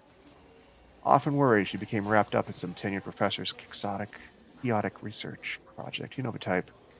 Gray-haired, intellectual, narcissistic. Well, that is. I guess she sent you out here because she respected me. Thought I could help. Weaver's a dear girl, but I'm afraid you've been misled. Excuse me. Oh, but where's the Dogwood Drive you lived on? Maybe it's the same one? Nah, not possible. The Drive I lived on is now called Pale Dogwood Drive. They've renamed all the streets, you see. Many streets with the same names. There was never a problem before, but now we have these databases, and it's all too confusing for the computer. Computers have no sense of ambiguity, so it proclaims an error. Name collisions, they call them.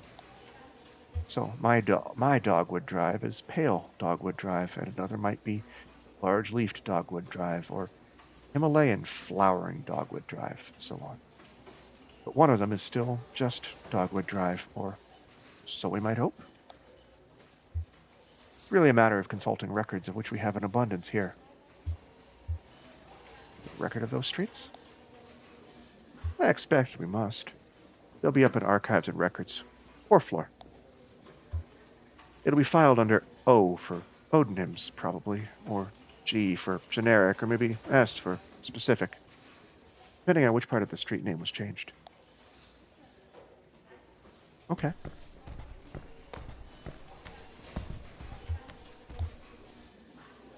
Let's do it. We can navigate bureaucracy with the best of them. This is what we do. Only thing I'm better at would be queuing in line. But I'm practically British. All right, 4th floor.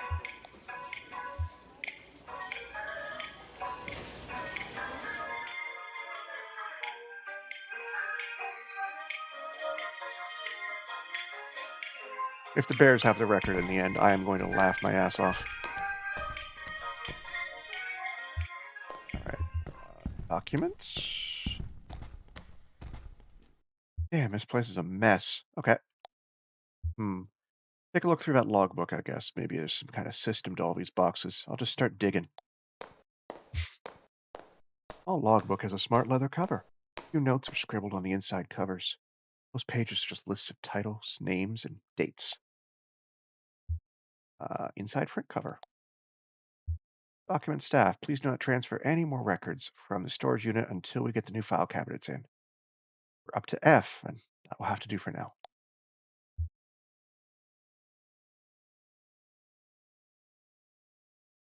Huh.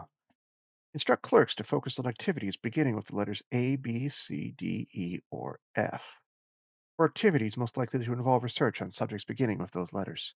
For example, cars is okay because it involves automotive, driving, brakes, etc. Air quality is not okay because it relates to health, safety, pollution, etc. What about climate change? That's a C. Page 1. Several documents relating to sporting competition venues were quickly checked out and back in over a period of a few days. Basketball courts, baseball fields, alleys, and parking lots. A single set of documents relating to coal mining operations was checked out and back in by several different people within a few hours. Failing antique shops folder missing. Listed, checked in on page 63, but not present.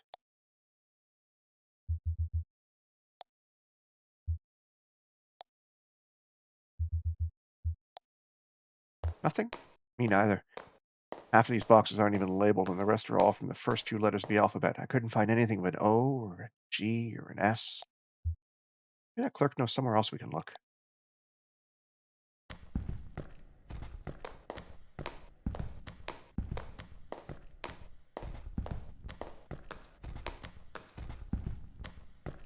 Maybe I'm not as good at bureaucracy as I thought I was. But I am stubborn. I can do it.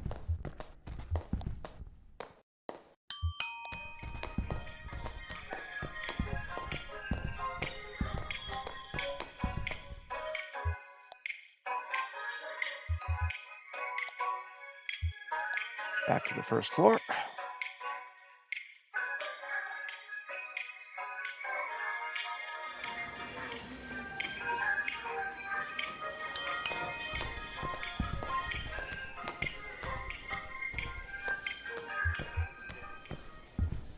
Hi, Lula. Nothing. Well, that's unfortunate. Well, they must still be in the transit. You see, we've only moved into this new venue somewhat recently. It's all a bit in progress. This was a cathedral not so long ago. Can you believe it? And then the Bureau reclaimed it. The old congregation has been directed to one of our storage facilities for their activity. That's where you'll find the street name records, I expect, at the church. Marianne at reception can give you directions. Just come back here when you have the files, and we'll begin the necessary paperwork to have the information analyzed. Oh, and while you're out on the road, you might want to stop and see Dr. Truman about your leg. He's a specialist regarding ailments of the joints and limbs, and I know he works at night. His home office is in a small neighborhood on the east end of Bowling Green. Here's his card. You stop and see him. That leg is a miserable sight. Take care of each other. All right, let's go talk to Marianne.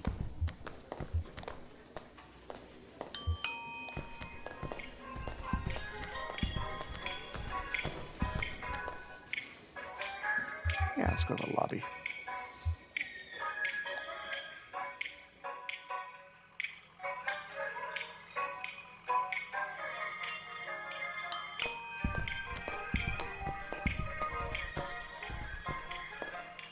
Where'd I go? There I am.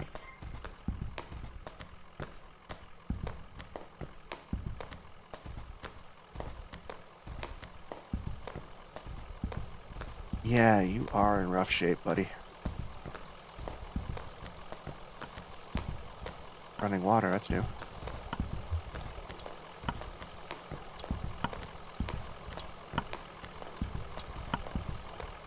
Got what you need? Lula said you could direct us to the church? Oh, sure, the old storage lot. Let's get back onto Zero and drive to hit the crystal. Then turn around. It'll make sense when you get in the road. You can handle it. Okay. Hey, Blue. Why do I hear water?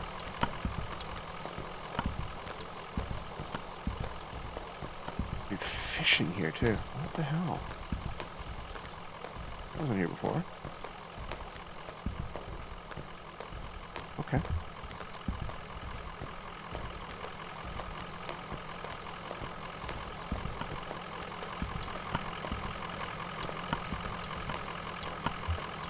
They get back on the road.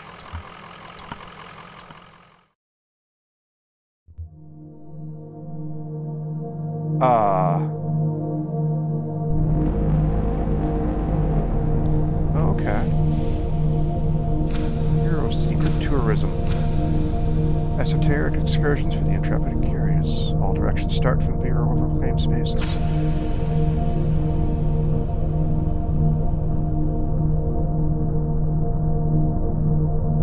These river tunnels are a series of arterials excavated by runoff from an underground river which long ago evaporated. Now the tangled vessel of marooned echoes.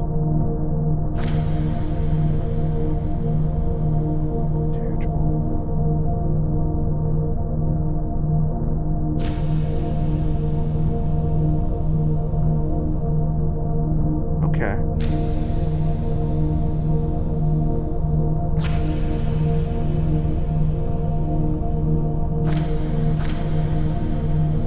I see.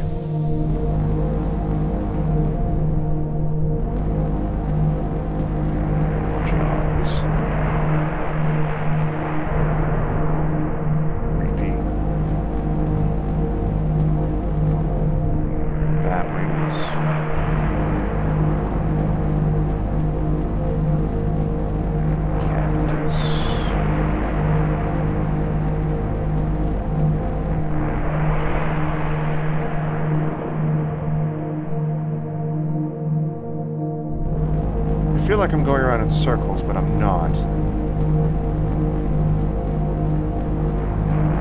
Sandwich, that was tasty.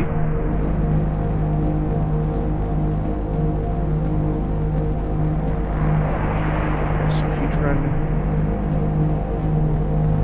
Cathode ray.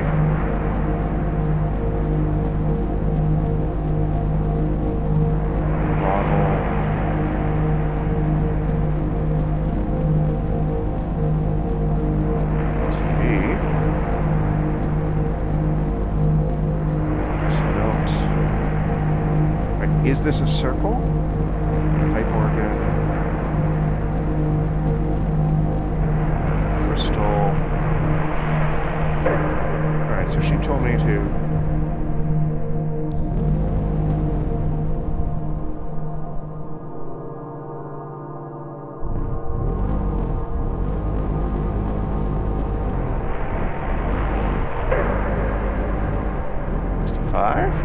What?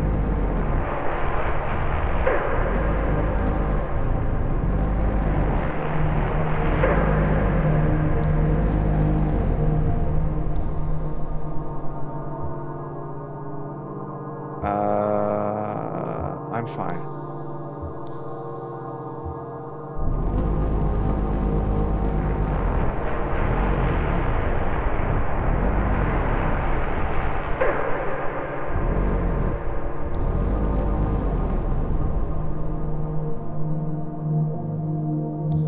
Yeah, maybe that's a good idea.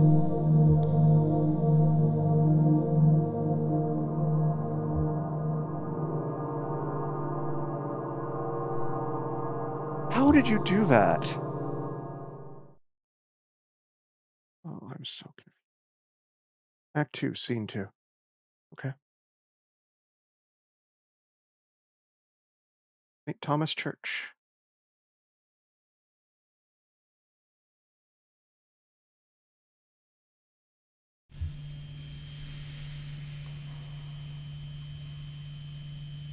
Random access self-storage.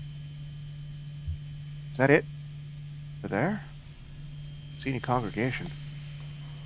Maybe it's after hours. Let's see what the janitor knows, I guess.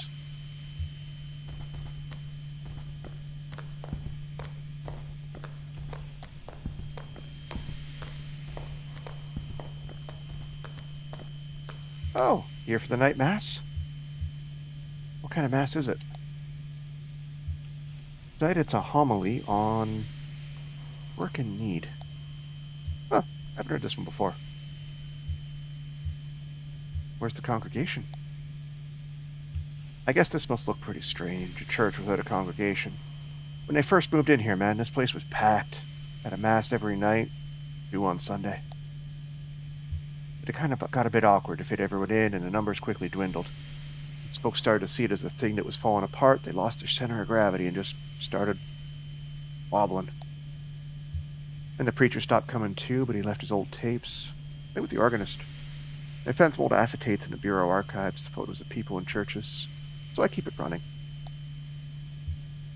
You do what you have to, right?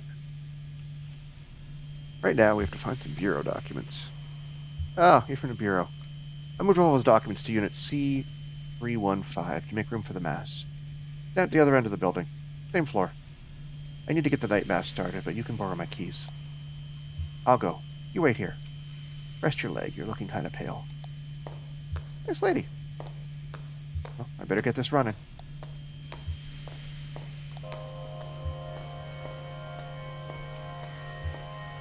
Your whole family Catholic? Oh no, we're not religious. I just watched and listened while the congregation did all this stuff, and I probably don't understand as much of it as you might think. Anyway, I know how to run the overhead projector and the tape player. At least I know enough to keep it going, right? I'm glad you like working here. It's okay. Don't really know what else I would do. I used to play a lot of card games, in high school. When my friends went to college, most of them just got jobs. Maybe in a few years we'll be hanging out in bars, playing darts or something.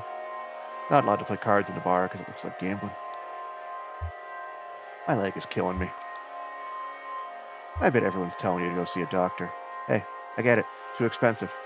My dad cut his arm pretty bad on a job, but he stitched himself back up because he didn't have health insurance. But then his hand didn't work very well. He got pretty depressed and eventually just sort of, well, I guess I don't know what he should have done. Who knows, right?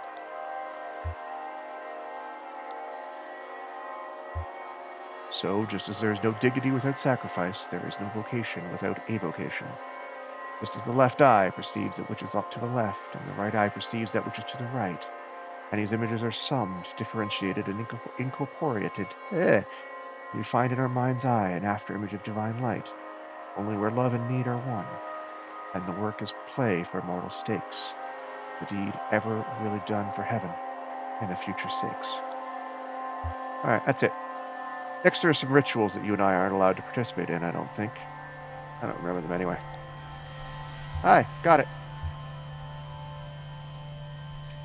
We were just talking about work and hobbies. What? Found what we came here to get. Wow, and street name changes. You don't look good. Let's head back to the bureau and get this straightened out. Then maybe we should go see that doctor the clerk recommended. Yeah, let's exit.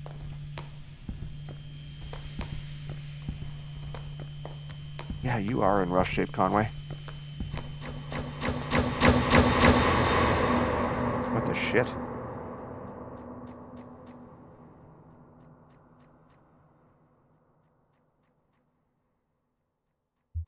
Jesus, are you all right? What the hell? My leg is stuck. Shit. Okay, I'm gonna pull you out. We have to get you out of here. Wait, what's happening? There you go. All right, are you hurt? You put any weight on that leg? Oh, it's all messed up. Here, let's get you onto a tram. There you go. Now let's see if this thing has power. Hey, old man, look at me. Can you hear me? Well, what happened? I don't know. He collapsed. I think he blacked out. He was mumbling about the old mine for a minute. The old mine where we met. I think I need to see that doctor. Yes, you do. How do we get to this address from here? I don't know. It's pretty tricky going back and forth between, here and there. The Euro's the only way I know. Those folks do it all the time. Commuters. Let's go back the way you came. Find the crystal and then turn around. All right.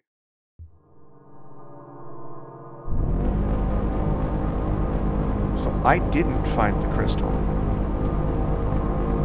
Well, I did find the crystal, but that's not how I got here. Crystal?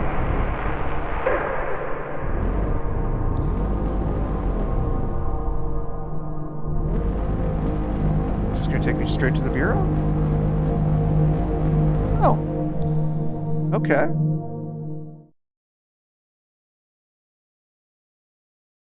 A weird sort of logic, but I'll take it.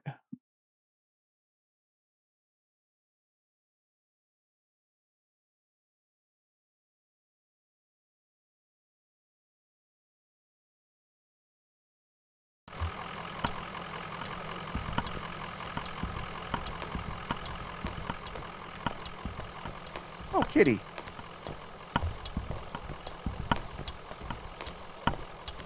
Nope, okay.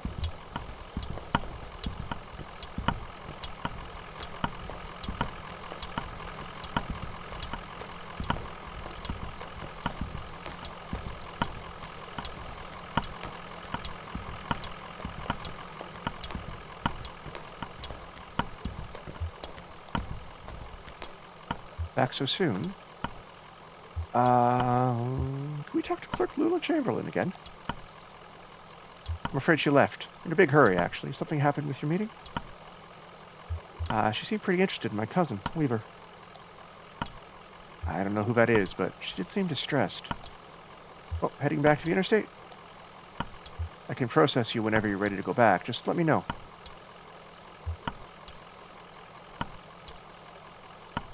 There are a few... Be ready to be processed. Can you tell us how to get to this address? We're looking for Dr. Truman. Of course. This is in a neighborhood just outside of Bowling Green. Get on 65 before going south. Get on 65 going southwest. Take a right just past the observatory, just before the river. If you continue north, you'll be there shortly. So 65 going southwest. Take a right just past the observatory. Happy to help.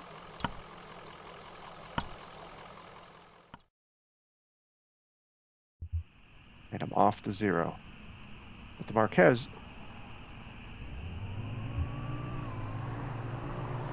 Okay. But the Marquez farmhouse is the 0. Oh.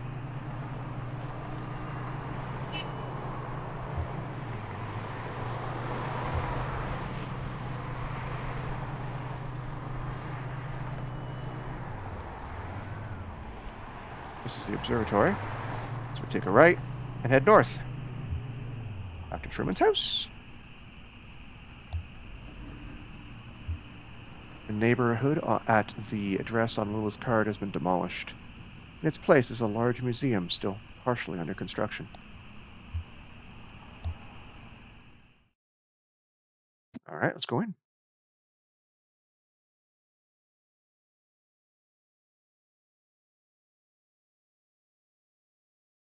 Museum of Dwellings.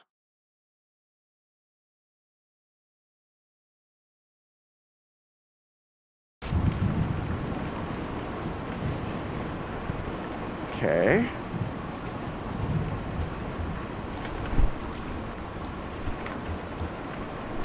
Oh yeah, he was talking to his dog. That guy was a weirdo. What? What'd he say? Just small talk, you know, like you talk to your buddies or something. Like you talk to a dock worker, just like, damn, this is a lot of rain. I haven't seen rain like this since the storm a couple years back that took out Lizette's herb garden. I just feel bad for that old dog getting dragged all over by a couple of drunks. Look, I'll confess from sleeping on a porch somewhere, but that's loyalty for you. Well, it didn't stay long anyway. I heard the man and the lady talking when they first... This is a weird perception change. I heard the man and the lady talking when they first came in, but they didn't see me. What are you doing up that late? Mom lets me stay up late all the time. She says, it's okay. Just looking for frogs. What are the man and the lady talking about? Oh, the man said his leg was hurting him. They were looking for Dr. Truman, but he was already gone. But they didn't know, so they kept looking around.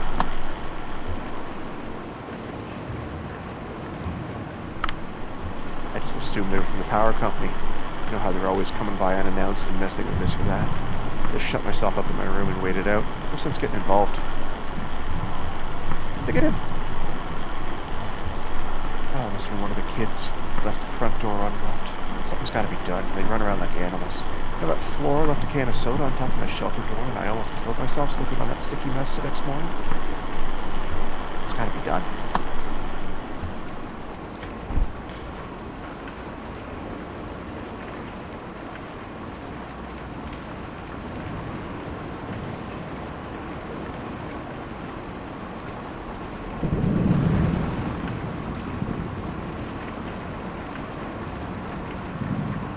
There's the truck.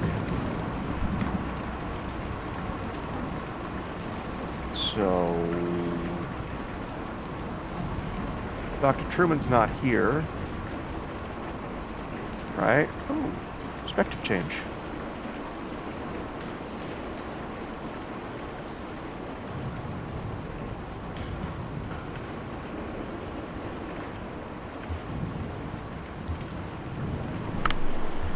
I was playing in that empty cabin and they came by. They asked about Dr. Truman. I know where he went, but I didn't tell them. Where did Dr. Truman go? A secret. Ezra told me and I can't tell anyone else. Who's Ezra? He's my age. He doesn't really live here. He's just passing through with his brother Julian. First they were going to help us. I can't say any more than that. We have a lot of secrets. The lady asked me about my parents, and I told them they were upstairs in the greenhouse. Want to hear a weird story? Of course I do. The old man asked me about the cabin. He said it looked like another house he knew, and he wanted to know where it came from. I told him nobody lived there, so we went inside. It took a long time exploring. When he came back, he told me all about it. What did he find in the cabin? We went upstairs, and we also looked around the other rooms. I played with the dog. What did you do upstairs? He looked in some boxes. He looked out the window. He could see the museum looked better than when he was downstairs. He could tell how it was all put together. The cabin, too. See the shape of it a lot better up there. Now, the part that is weird. He said he went into the basement.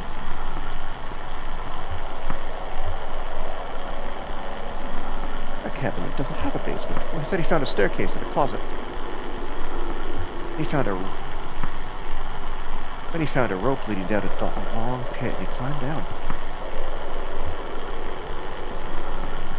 It was so long, his arms got very tired, and he fell in the dark. He didn't get hurt, though. He crawled through a tunnel where he found a hidden garden. The garden was very beautiful. He found a tunnel leading back upstairs. This kid's full of shit. So then he came back out of the cabin and we said goodbye, and I didn't talk to them anymore.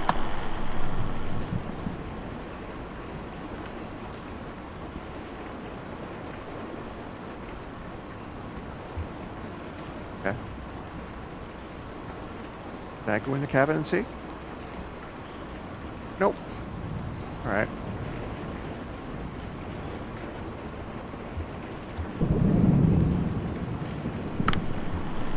The moment I now recall most clearly from this short visit was the bird cage incident.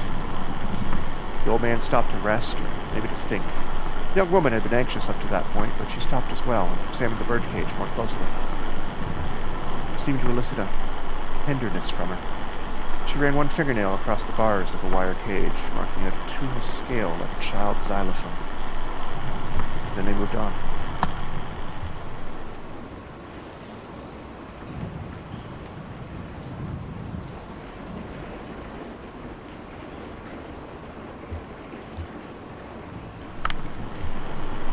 We really ought to get some real chickens in that coop.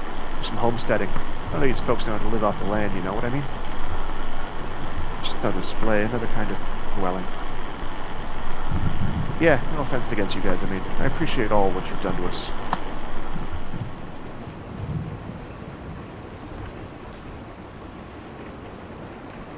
Okay. That dog was in nearly as bad shape as the old man, just sort of shrugging along. Found some treats in the doghouse exhibit. Seemed to cheer them up a bit.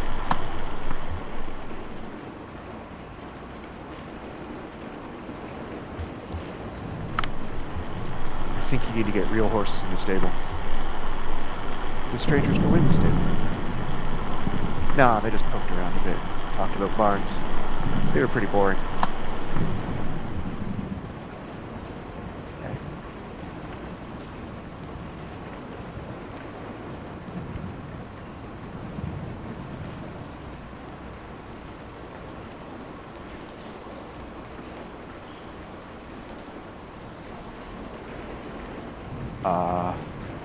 Interesting.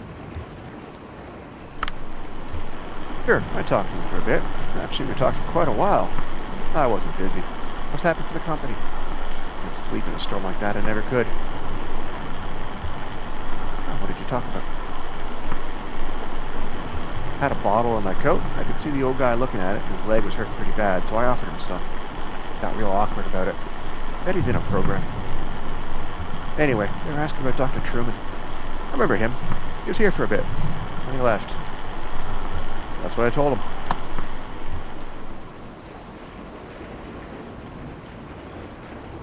Alright. Dr. Truman left. What's this place?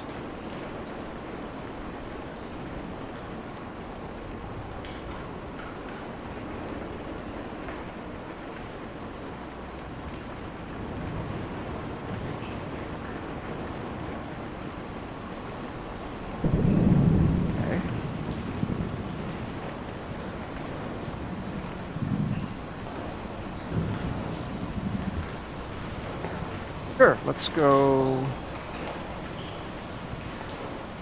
Yeah, why not?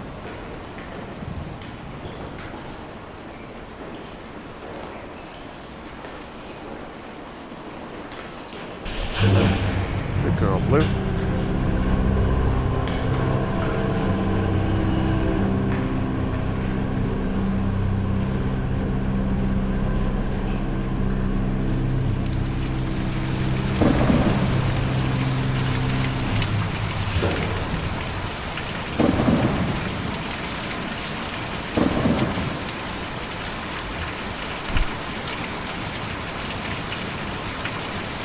Here. What the shit?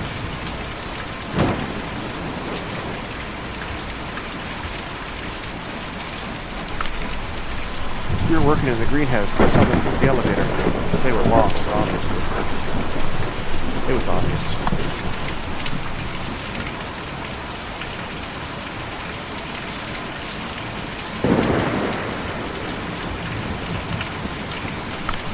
Oh yeah, of course I saw them looking at that odd-shaped building. Did they go inside? Nah, they just looked at it for a bit.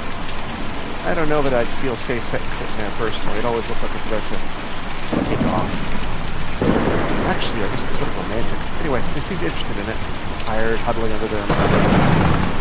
Still just stopped to examine this strange building.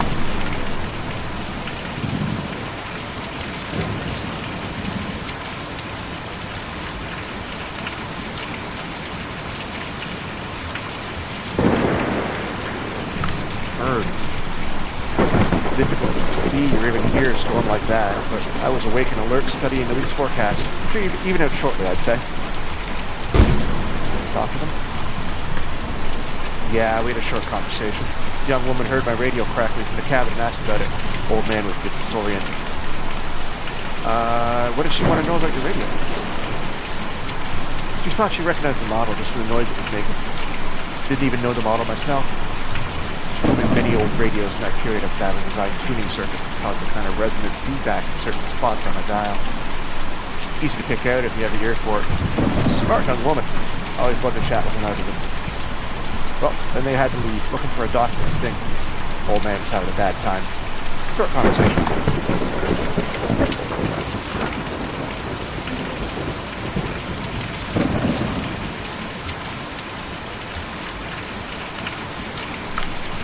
Floor was paying down on the lower level. We'd been having a glass of wine in the greenhouse. We took them away when we came in. After all, they were good strangers. We didn't know them. We'll overhear them talking. Well, I heard the young woman ask my friend about his job. It's a kind of furniture collection or collector or dealer, I think. It didn't sound like things were going well. Maybe they were here looking for a buyer? Yeah, definitely some kind of furniture collector or dealer. I heard him talk about antiques.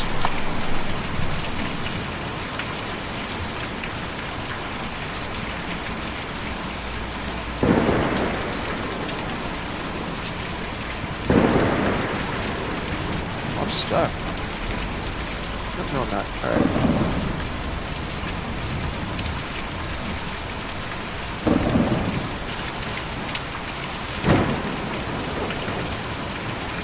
Ezra, that's what I'm looking for. I saw you folks drive up. I like your truck. What kind of truck is that? We got a couple of them at the shop. It's the only one that runs. Oh yeah, we're a truck. We gotta keep it up. That's why me and Julian dug this truck. We just carry the houses. What? Sounds very impressive. Yeah, big job. Me and Julia take them out to the forest every night. And we bring them back at dawn before the museum opens. Stop Truman in the forest? Yes, ma'am. He's out in the forest. Me and Julian took him out there a few nights ago and he didn't want to come back. That's her all the time now.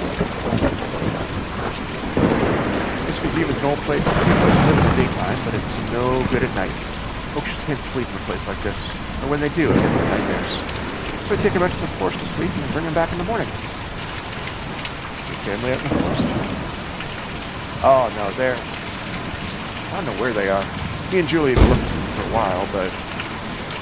Anyway, we have a job to do here now. Taking these people out to the forest at night so they can sleep.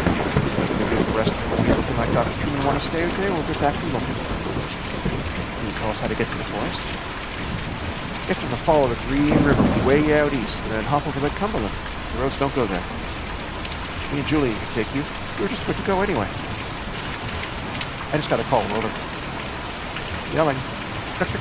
Hiya!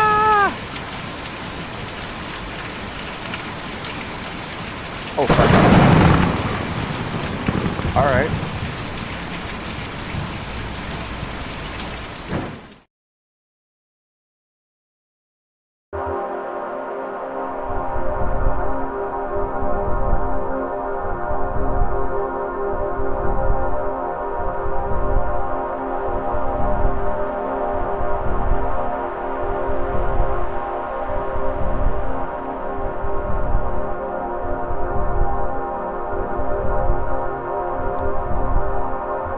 This height, the museum looks like a blocky crater, really filling with rain. Am I driving? Nope. Diner. All-night diner by the side of the road. Lights are off.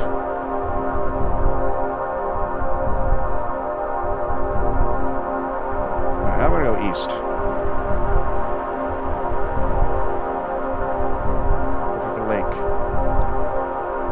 Angle, the building looks strange and abstract, like a pile of intersecting boxes and triangles. I want to go east. East.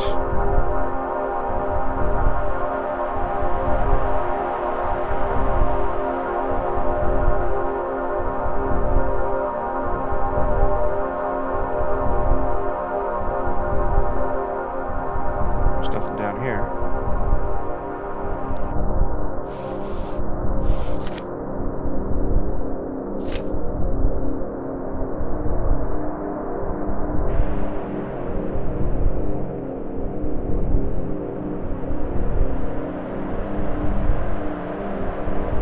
River. Okay, here we go.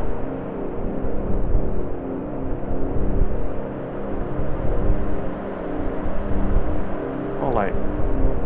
Light in the hills, probably a small fire. A few figures are clustered around a crude network of tanks and pipes. Is that useful? Maybe. I don't know.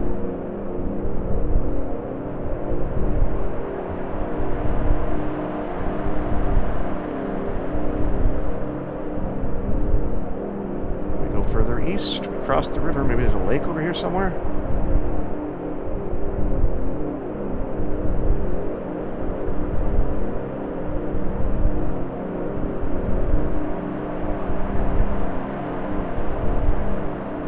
Rivers flow into lakes, right?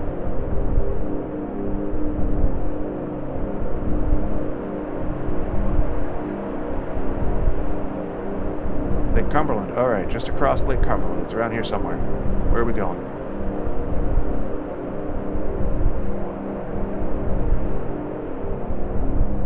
It's a weird friggin' looking lake.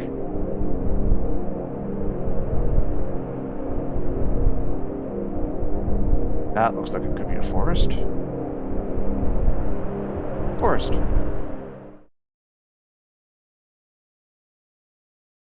Act 2, Scene 5. A forest.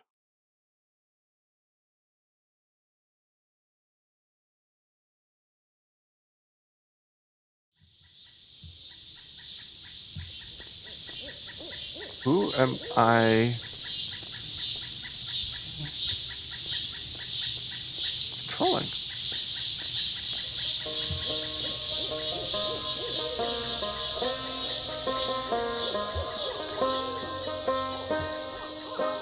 This is pretty. I'm Ezra. It's okay. Just take it easy. Black smoke's arising and it surely is a train. We gotta get back on the road. Surely is a train. We will. We need to get the leg looked at first. Right now you're in no condition to haul anything out of that truck, even when we do find Dogwood Drive. Why is this delivery so important to you? My last delivery. Oh, you're retiring or something? Or sorry. Suppose that's closing up the shop. That's Dale.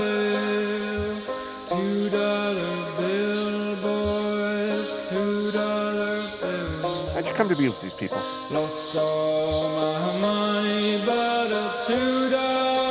I know, you're probably at a farm or something. Let the lady fix tractors. Okay. Nothing more for them to say, so let's go this way.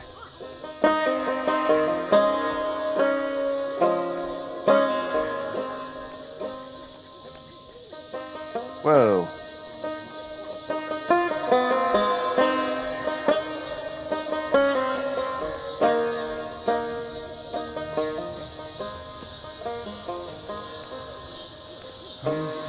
Okay, can I talk to him? Alright. Feeling kind of blue, boys, feeling kind of blue. Shouldn't be much farther now. I think I see where the settlement ends over there. These woods go on forever. Well, the forest goes on forever. At some point there's always a road or something. Parking lot. We're not so defeated, okay? I'm just thinking about getting back to work. We're almost there. Get you patched up and back in that truck. We can handle this. Ever been here in the winter? It's all snowy. You can listen to it piling up.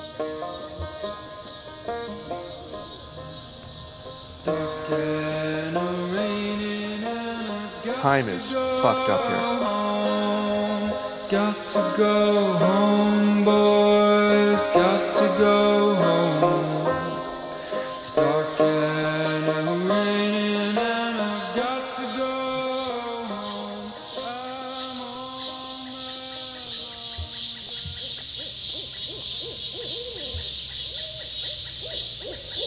You have any family you're close with? Brother or sister? Kids? I have a brother, but I wouldn't say we're close. What's he do? He's about my age. Retired. I can't imagine. Well, I'd probably hate it anyway. You ever talk to him? Yeah, I burned that bridge pretty bad. Who knows? Guess I was always closest with Weaver. Closest someone can be with a girl like that. She was always on her own wavelength, but we were the same age growing up, and everyone else was so busy. When she disappeared, I got pretty angry, and I guess I just stayed that way. Never really understood her, but I knew her. It's lonely without someone like that around. Sorry, you're a good listener. I bet you come from a big family of dogs. I have a pretty good-sized family too, I guess. Right now, all I need is Julian.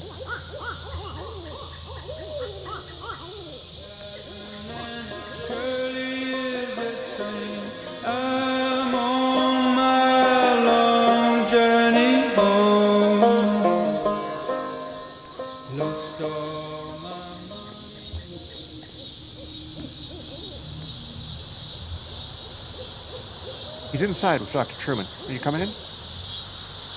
Sure, I'll come in. Dr. Truman lets me watch TV sometimes. My folks never watch TV, but I like the way it looks. Said you lost track of your family earlier?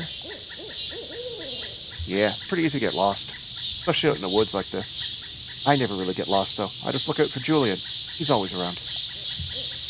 My folks had a really nice house, bigger than any of these houses, but it made them worried all the time. The bank took it back.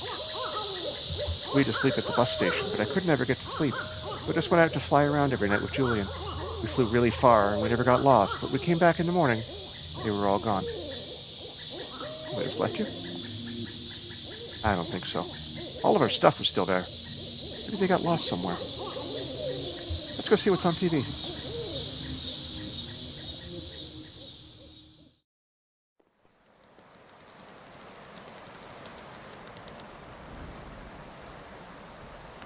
That dog is so adorable. I want to adopt him. And yeah, I think during that exit interview is when I really realized how badly they had me. But how else can you pay for medical school? I have college friends with debts that you can't expect to pay that back unless you're planning to sell painkillers on the side or something. Or, some kind of administrative thing. I don't know. Haven't seen what arthritis did to my grandmother and my best friend in high school destroy his wrist building synthesizers. I mean, he was like 17. Ailments of a joint and limbs just seem important to me. Hope it answers your question. Getting a scholarship with that pharmaceutical company has had a lot of strings attached, but at least I have somewhere to practice, even if I have to follow their market trends a bit. And hey, thanks to all these seminars, I'm an expert on the medical use of Neuropnol. EM. Not so bad. So how about that leg? What happened exactly? It was too dark to tell, really. Stumbling around in the dark. Hey, you might just have twisted or something, right? Take a look.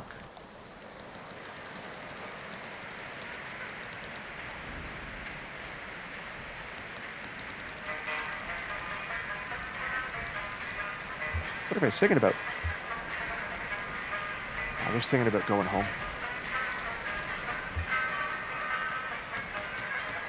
Yeah, they're singing about their home because they're lost right now. It's a scary song. That's not scary. Hopeful. Dr. Truman's going to help your friend. He'll be okay.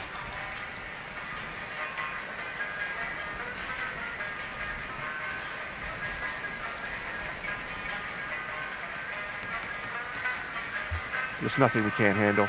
Might have a few things to look out for in the future, be a bit gentler with that leg or the way you walk, but you'll be okay. I've dealt with similar cases before. So the anesthetic we'll use is called Neuropnol TM. Pretty experimental, but it's more appropriate in cases like yours.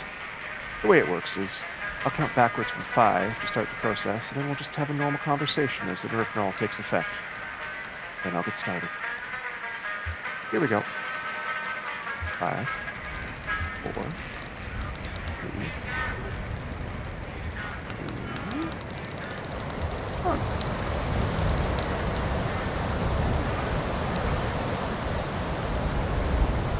So let's talk about billing for a moment. The pharmaceutical company I'm contracted with was recently acquired by an energy company that has some different standards for...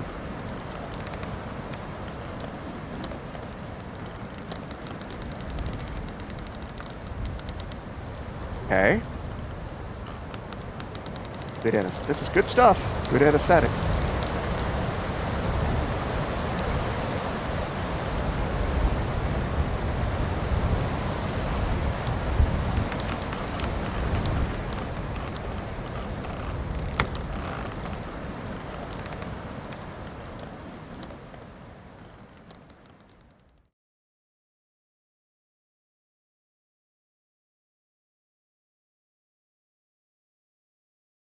End of Act 2.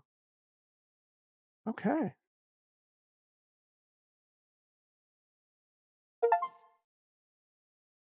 Achievement.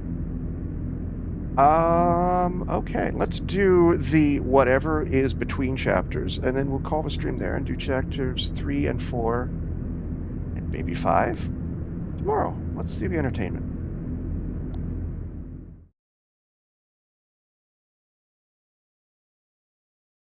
Entertainment.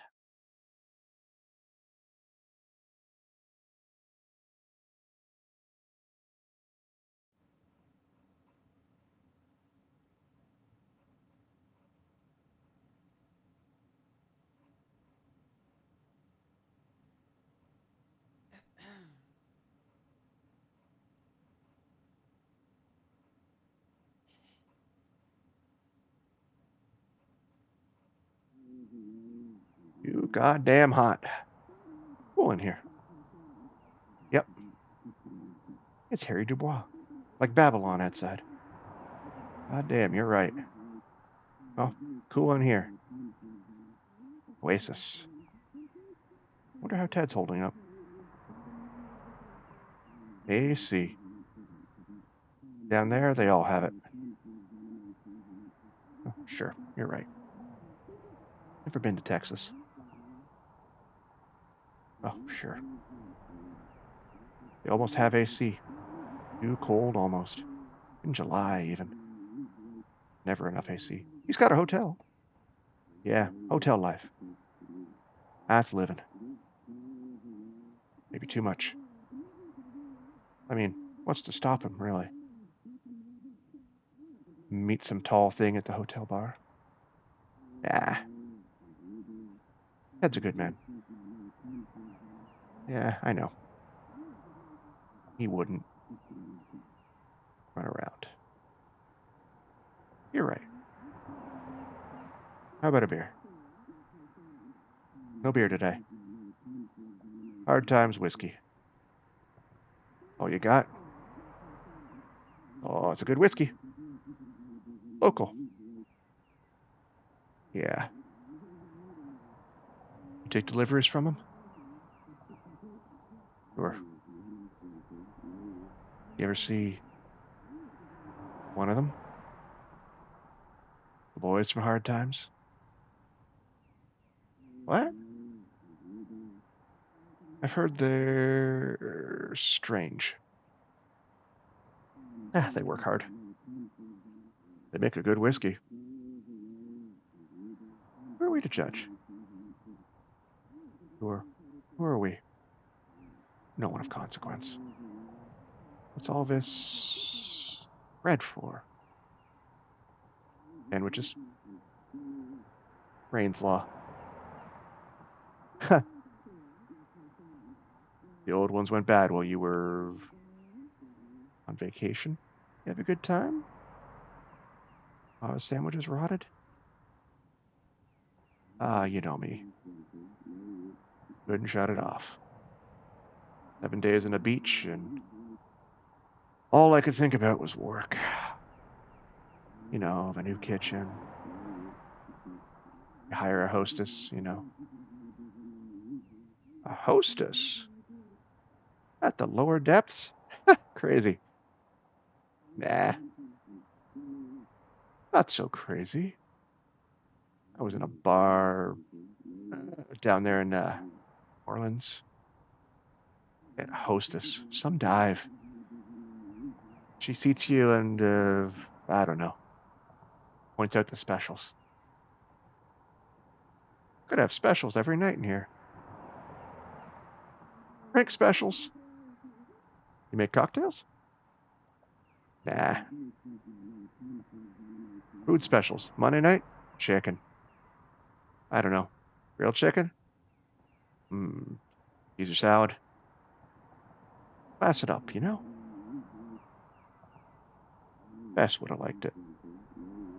Here's to Bess. Yeah, yeah. Let me grab a. Here's to Bess. Good Christian woman. Good Christian woman.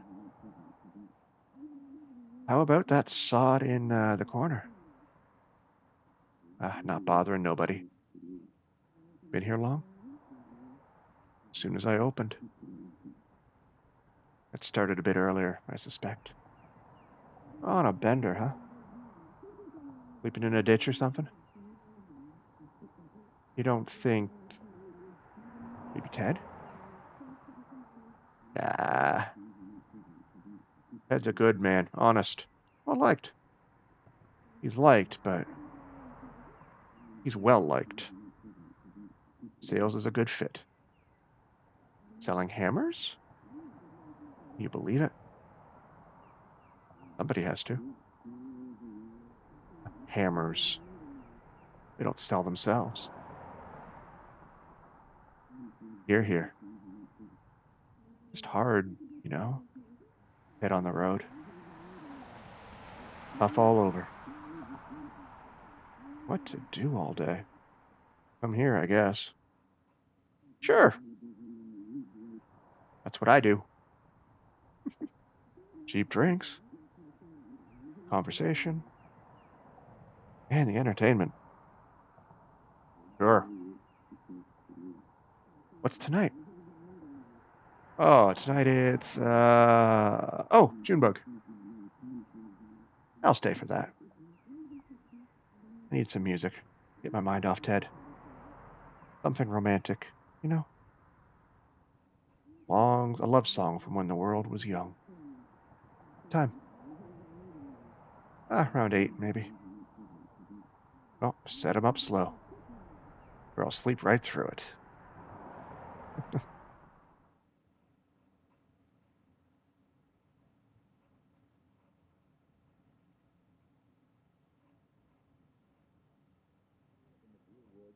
Here we go with the TVs again.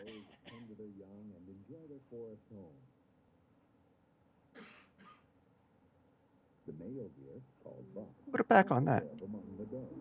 Your dinosaur show, will you? Those history programs don't make any sense. I prefer the nature programs. They think we can, just say anything on TV. I don't believe there to be a damn word in the Bible. Put dinosaurs on the ark. Been a long, long time since Sunday school for me. You go to church, though? Not since Beth's. It was her church, really. Oh, good Christian woman. Good Christian woman. That's like 4 shots, guys. Come on. Oh, I'm curious to see where they're going with it. They've got you now. I just think they're gonna run out of rope before long. Dinosaurs on the ark? I prefer the nature programs. Yeah. So your vacation was good? 7 days poolside. Thought you said it was a beach. Oh, sure. It was a pool.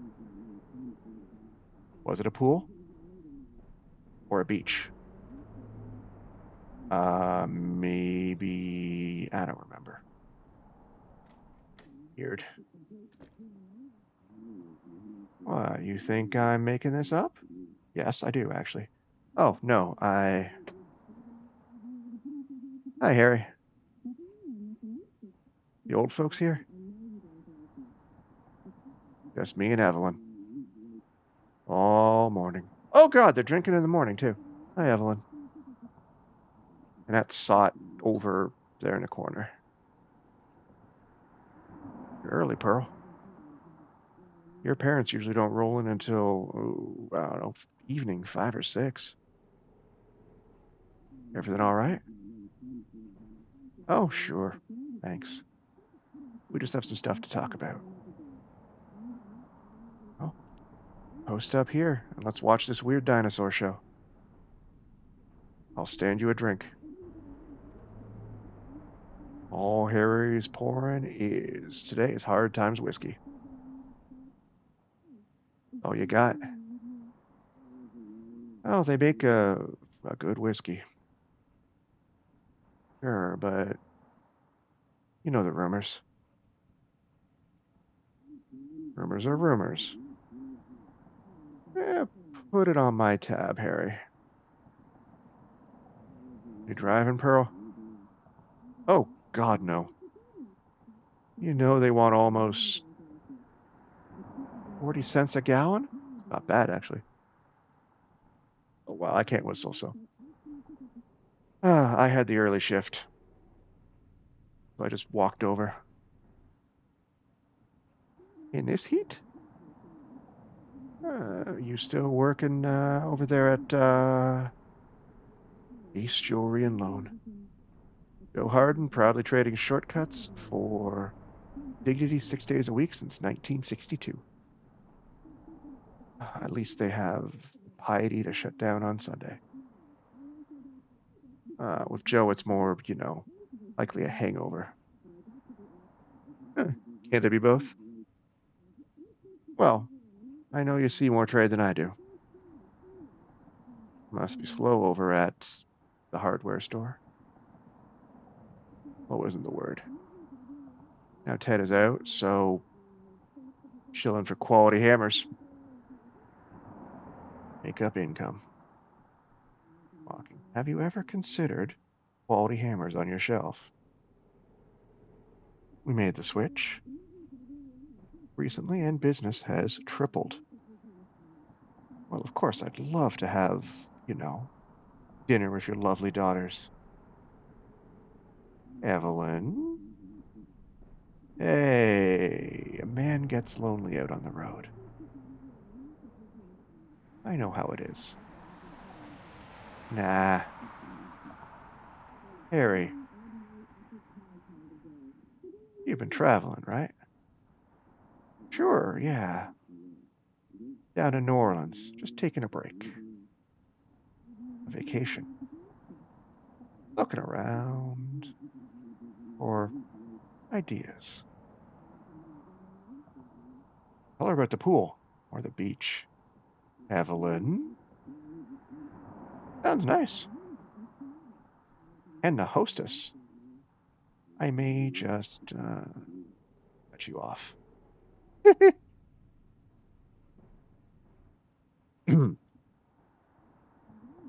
So, the pool or the beach? Yeah, Harry. Which was it? Well, it was a week of relaxation, and now I'm back. You still look stressed. You don't mind me saying. Eh, he just looks like that. Sure, that's just how I look.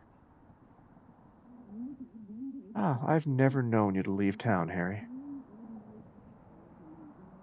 I've never known you to leave this bar.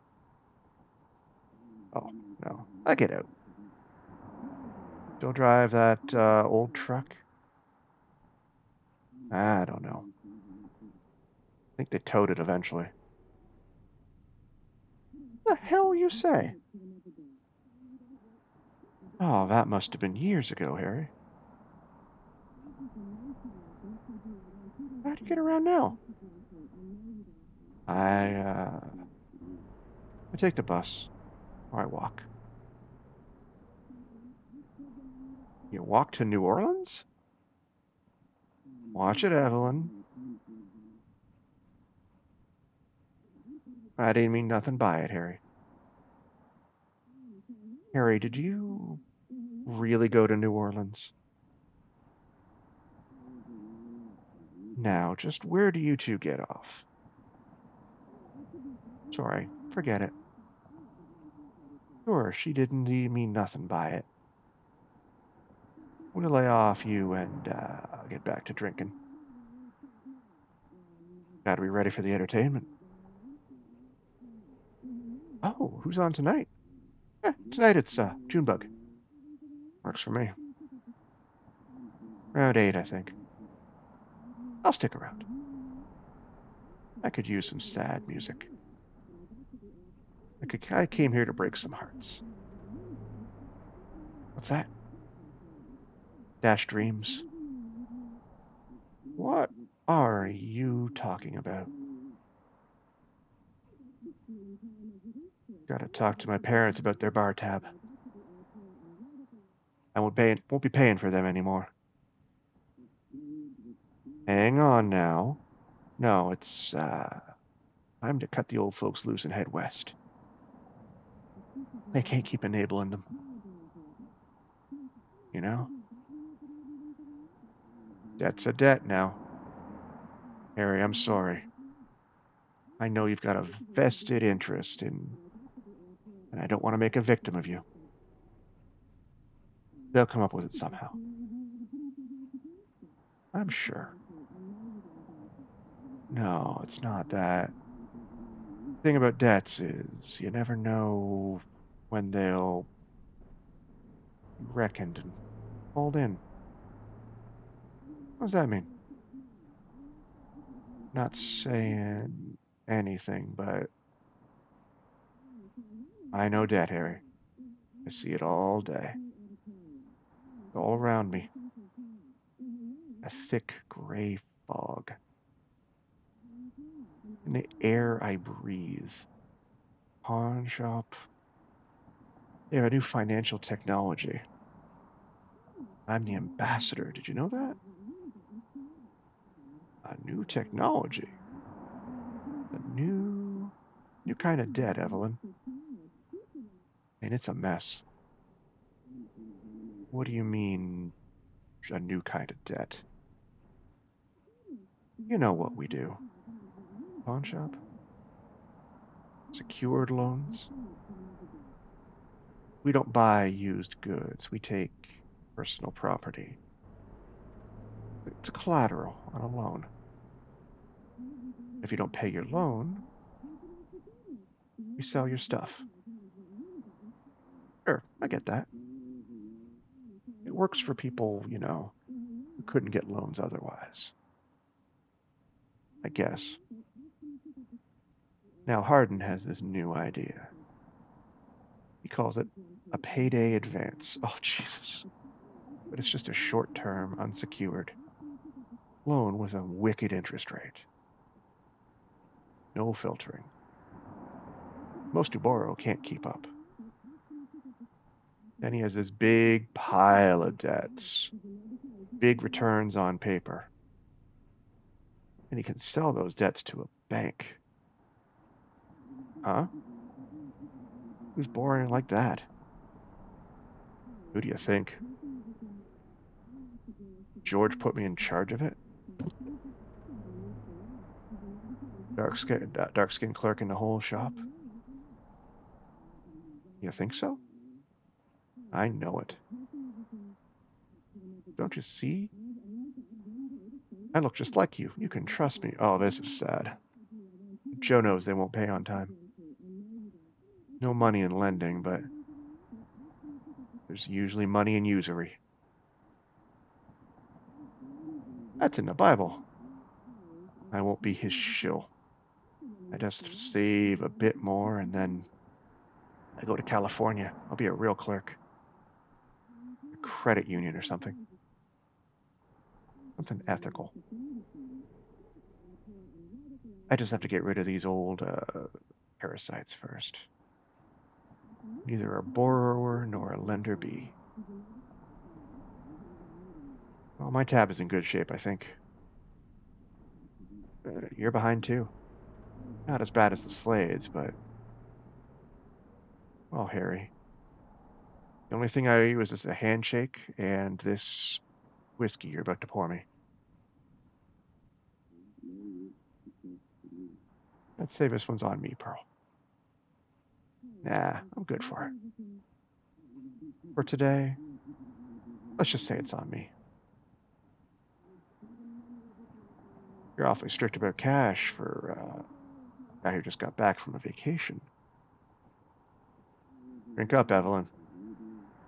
Maybe you better find some other chair. Think into so your debts don't get reckoned out from under you. I'm out for a bit. I'll be back later to disappoint a couple of old deadbeats. I'll stay for the entertainment. I won't throw you out. Just remember what I said.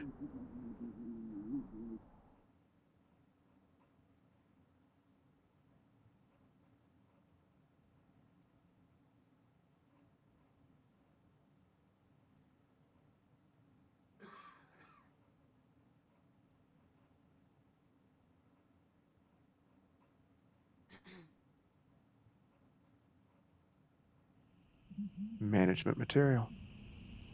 That's what he said. That's so. 11 years behind a supermarket till. You're damn right. Damn right. I have commitment and reliability. That's what he said. Management material. I bet they raise you to $3. I bet 4. Responsibility. Why is there a brick on there? There's a brick in the sandwich there.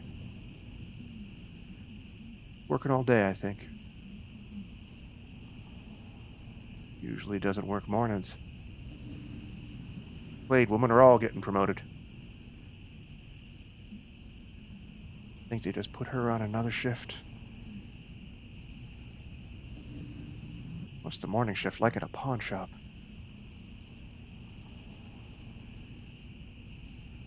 Black coffee. Desperation. Let's celebrate. Harry. Another round. We're celebrating 2 promotions today in the family. Talked to Pearl today? He worked all day. Oh, these are Pearl's parents. Okay. She was here earlier. Looking for you two. She'll be back. Why don't you just pace yourselves? Oh, you talk to her. This is going a lot longer than I thought it would. We're celebrating. Pace yourselves until you talk to her or pay your bill.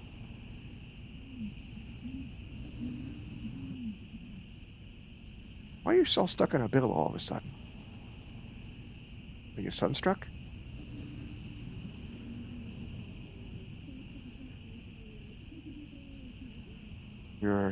It's twice as bright when you got the ocean and the pool both reflecting at you. Oh, Evelyn, you're a dick. Evelyn?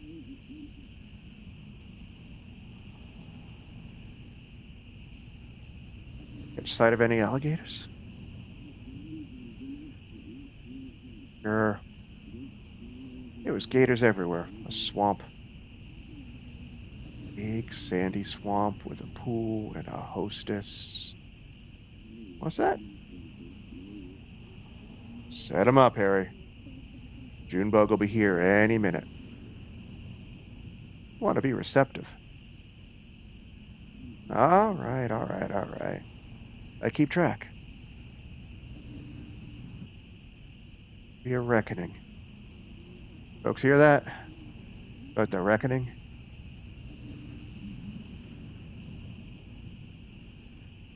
First I've heard. What's up, Harry? Shorting your bills? Let the books get away from you?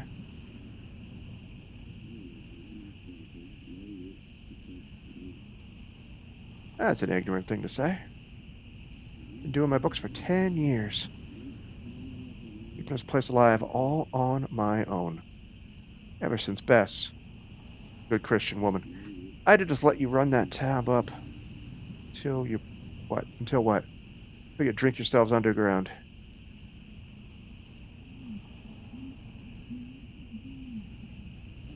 Now, he didn't mean nothing by it, Harry. Yeah, Harry, you know I'm only joking.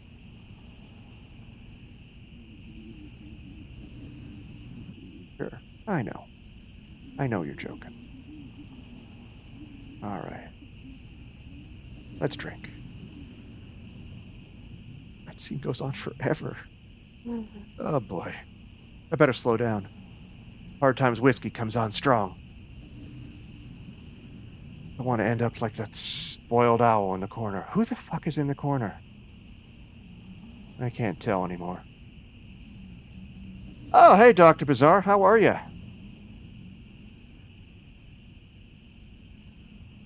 Pretty good. It was good. Quiet, but that's what I like. Hope yours is going well, too.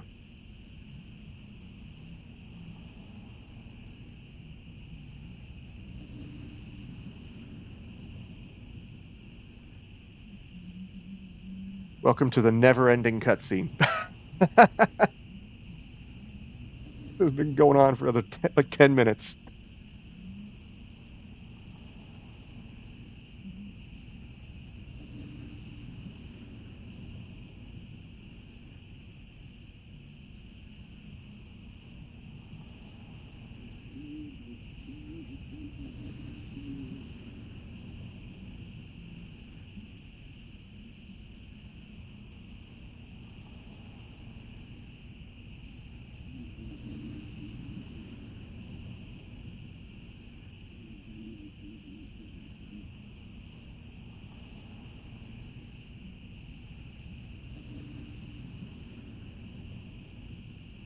I am still concerned about the fact that there is a brick between two pieces of bread on that table. That is a interesting sandwich. I mean, even for a bar that serves nothing but one brand of cheap whiskey.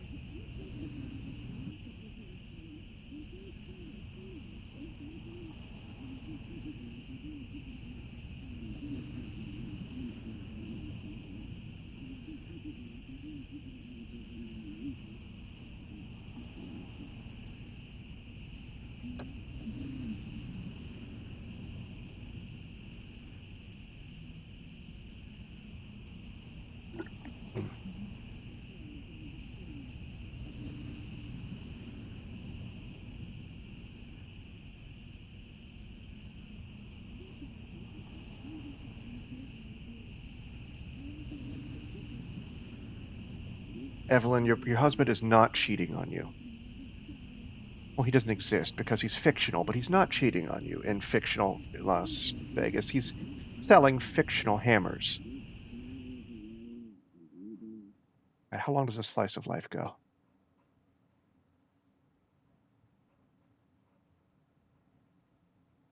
Oh, hey, Pearl's back.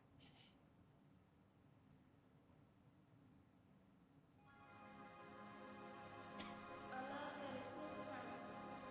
That's right. Have you ever met one? You know he promises everything, amazing things. Well, I am, and I'm most excited for you. If you had one, you know the song fits, and it goes like this. Hmm.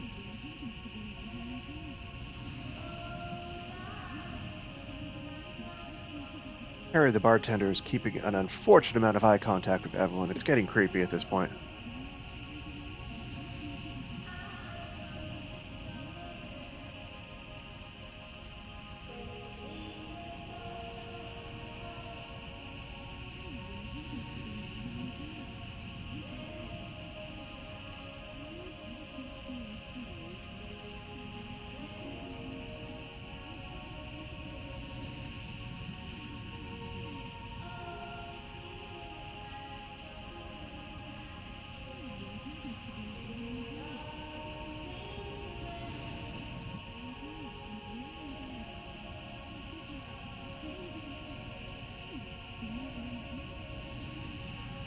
Well, I can't skip anything. I just hit the controller buttons and nothing happened, so. Alright.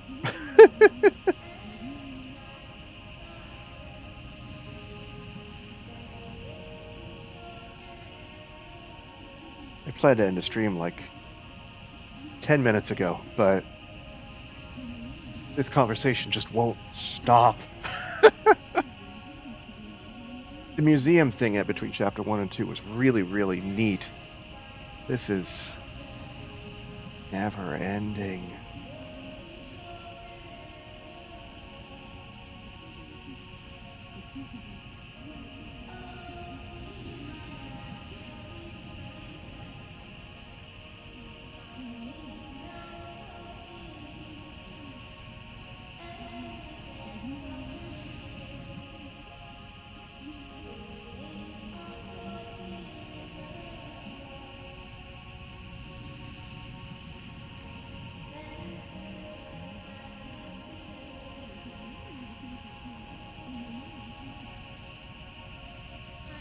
I just can't keep up with the voiceover here. It's too awkward to read aloud.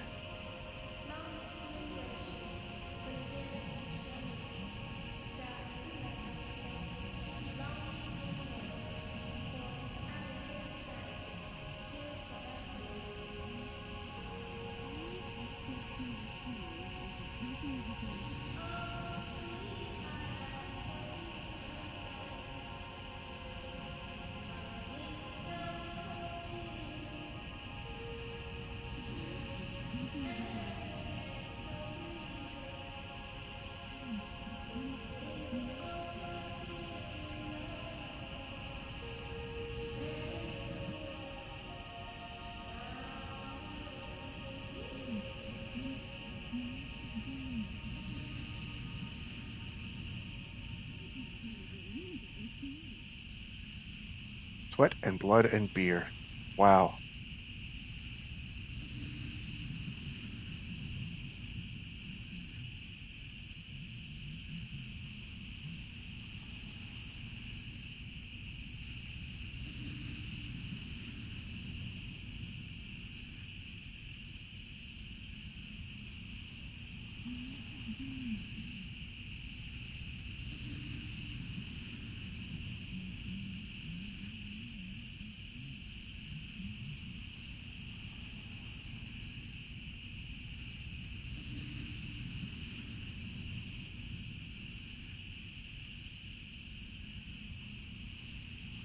Hmm.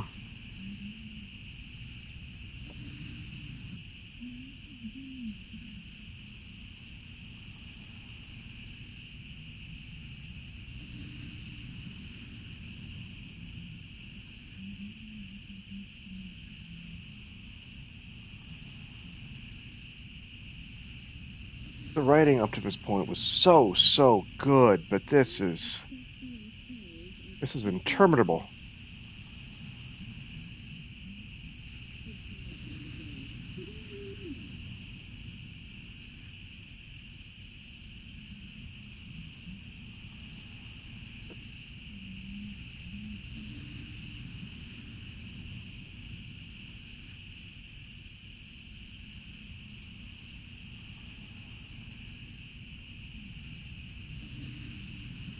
I've met none of these characters yet.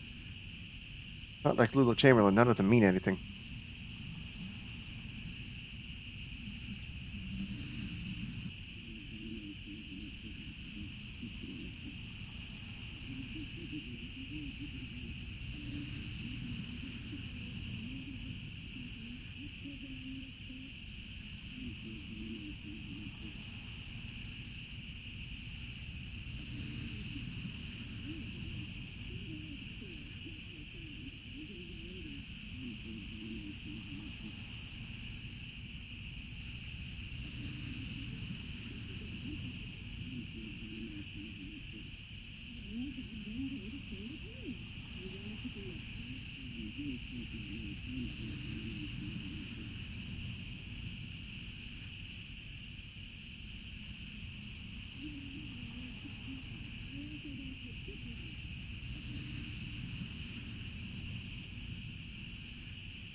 Good Christian woman. God damn it, who cares?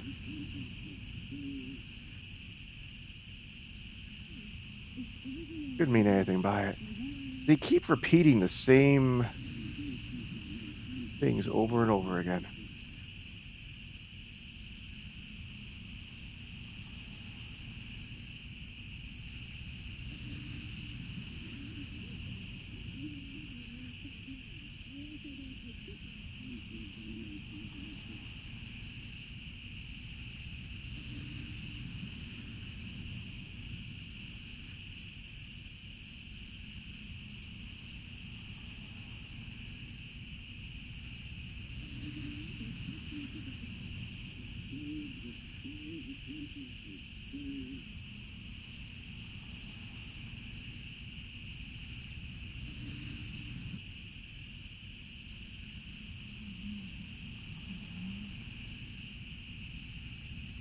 The bartender has finally lost it.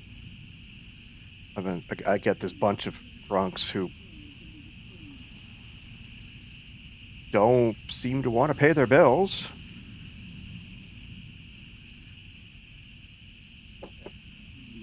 We come back to Junebug.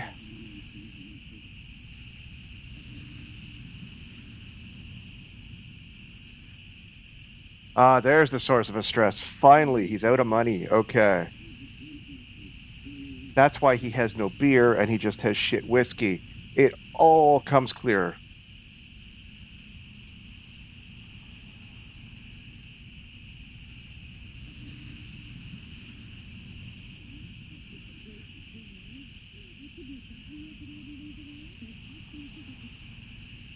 What did you do, Harry?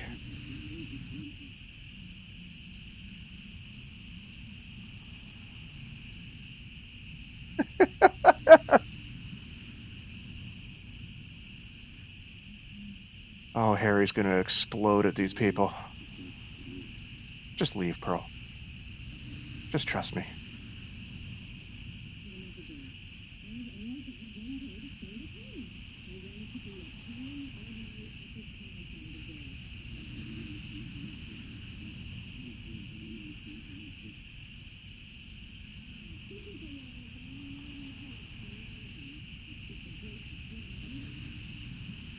Oh, something bad is. This is finally coming to an escalation.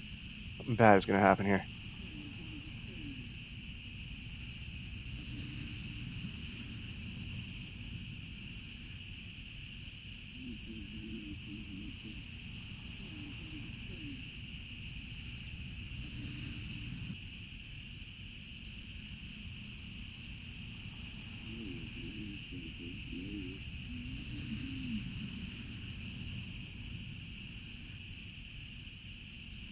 We're coming up on like 20 minutes on this cutscene. Good lord.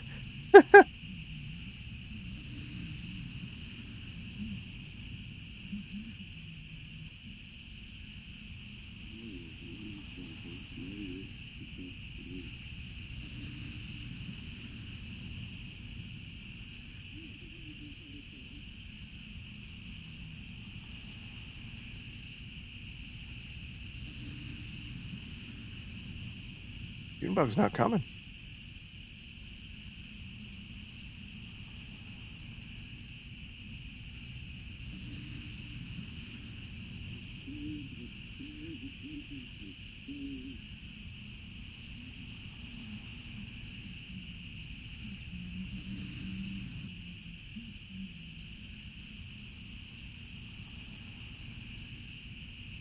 These are all alcoholics.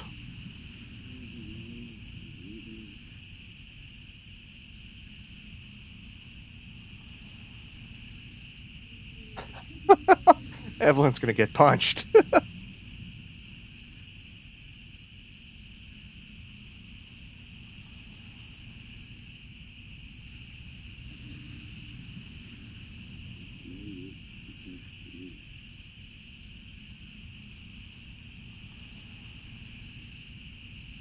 Put it in the whiskey. What?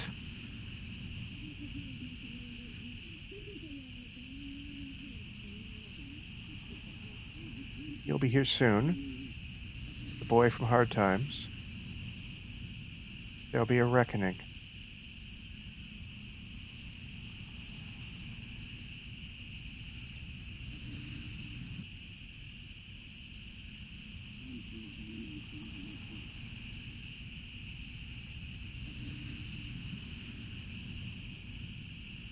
He sold his bar tabs to the distillery. Oh, okay.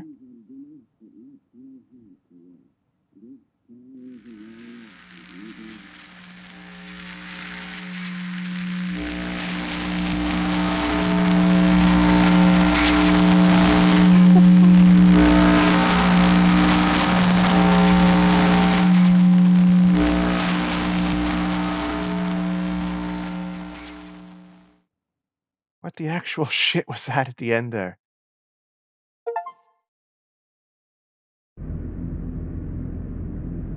Okay. That was all right. I really want to go on. This is a fucking incredible game. It's been 3 hours. We're going to start on Act 3 tomorrow's stream. As always, we start at 4 p.m. Eastern. Fuck was that? This game is weird. Okay, thank you very much for watching today. I greatly appreciate it as always. If you're watching this on Twitch and you haven't followed me, shoot me a follow.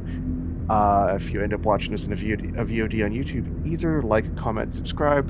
You can say how Blue is the goodest girl because she is. A fantastic dog. Yeah, thanks so much for watching. Have a fantastic rest of your day. Love one another. Yeah, thanks. Bye.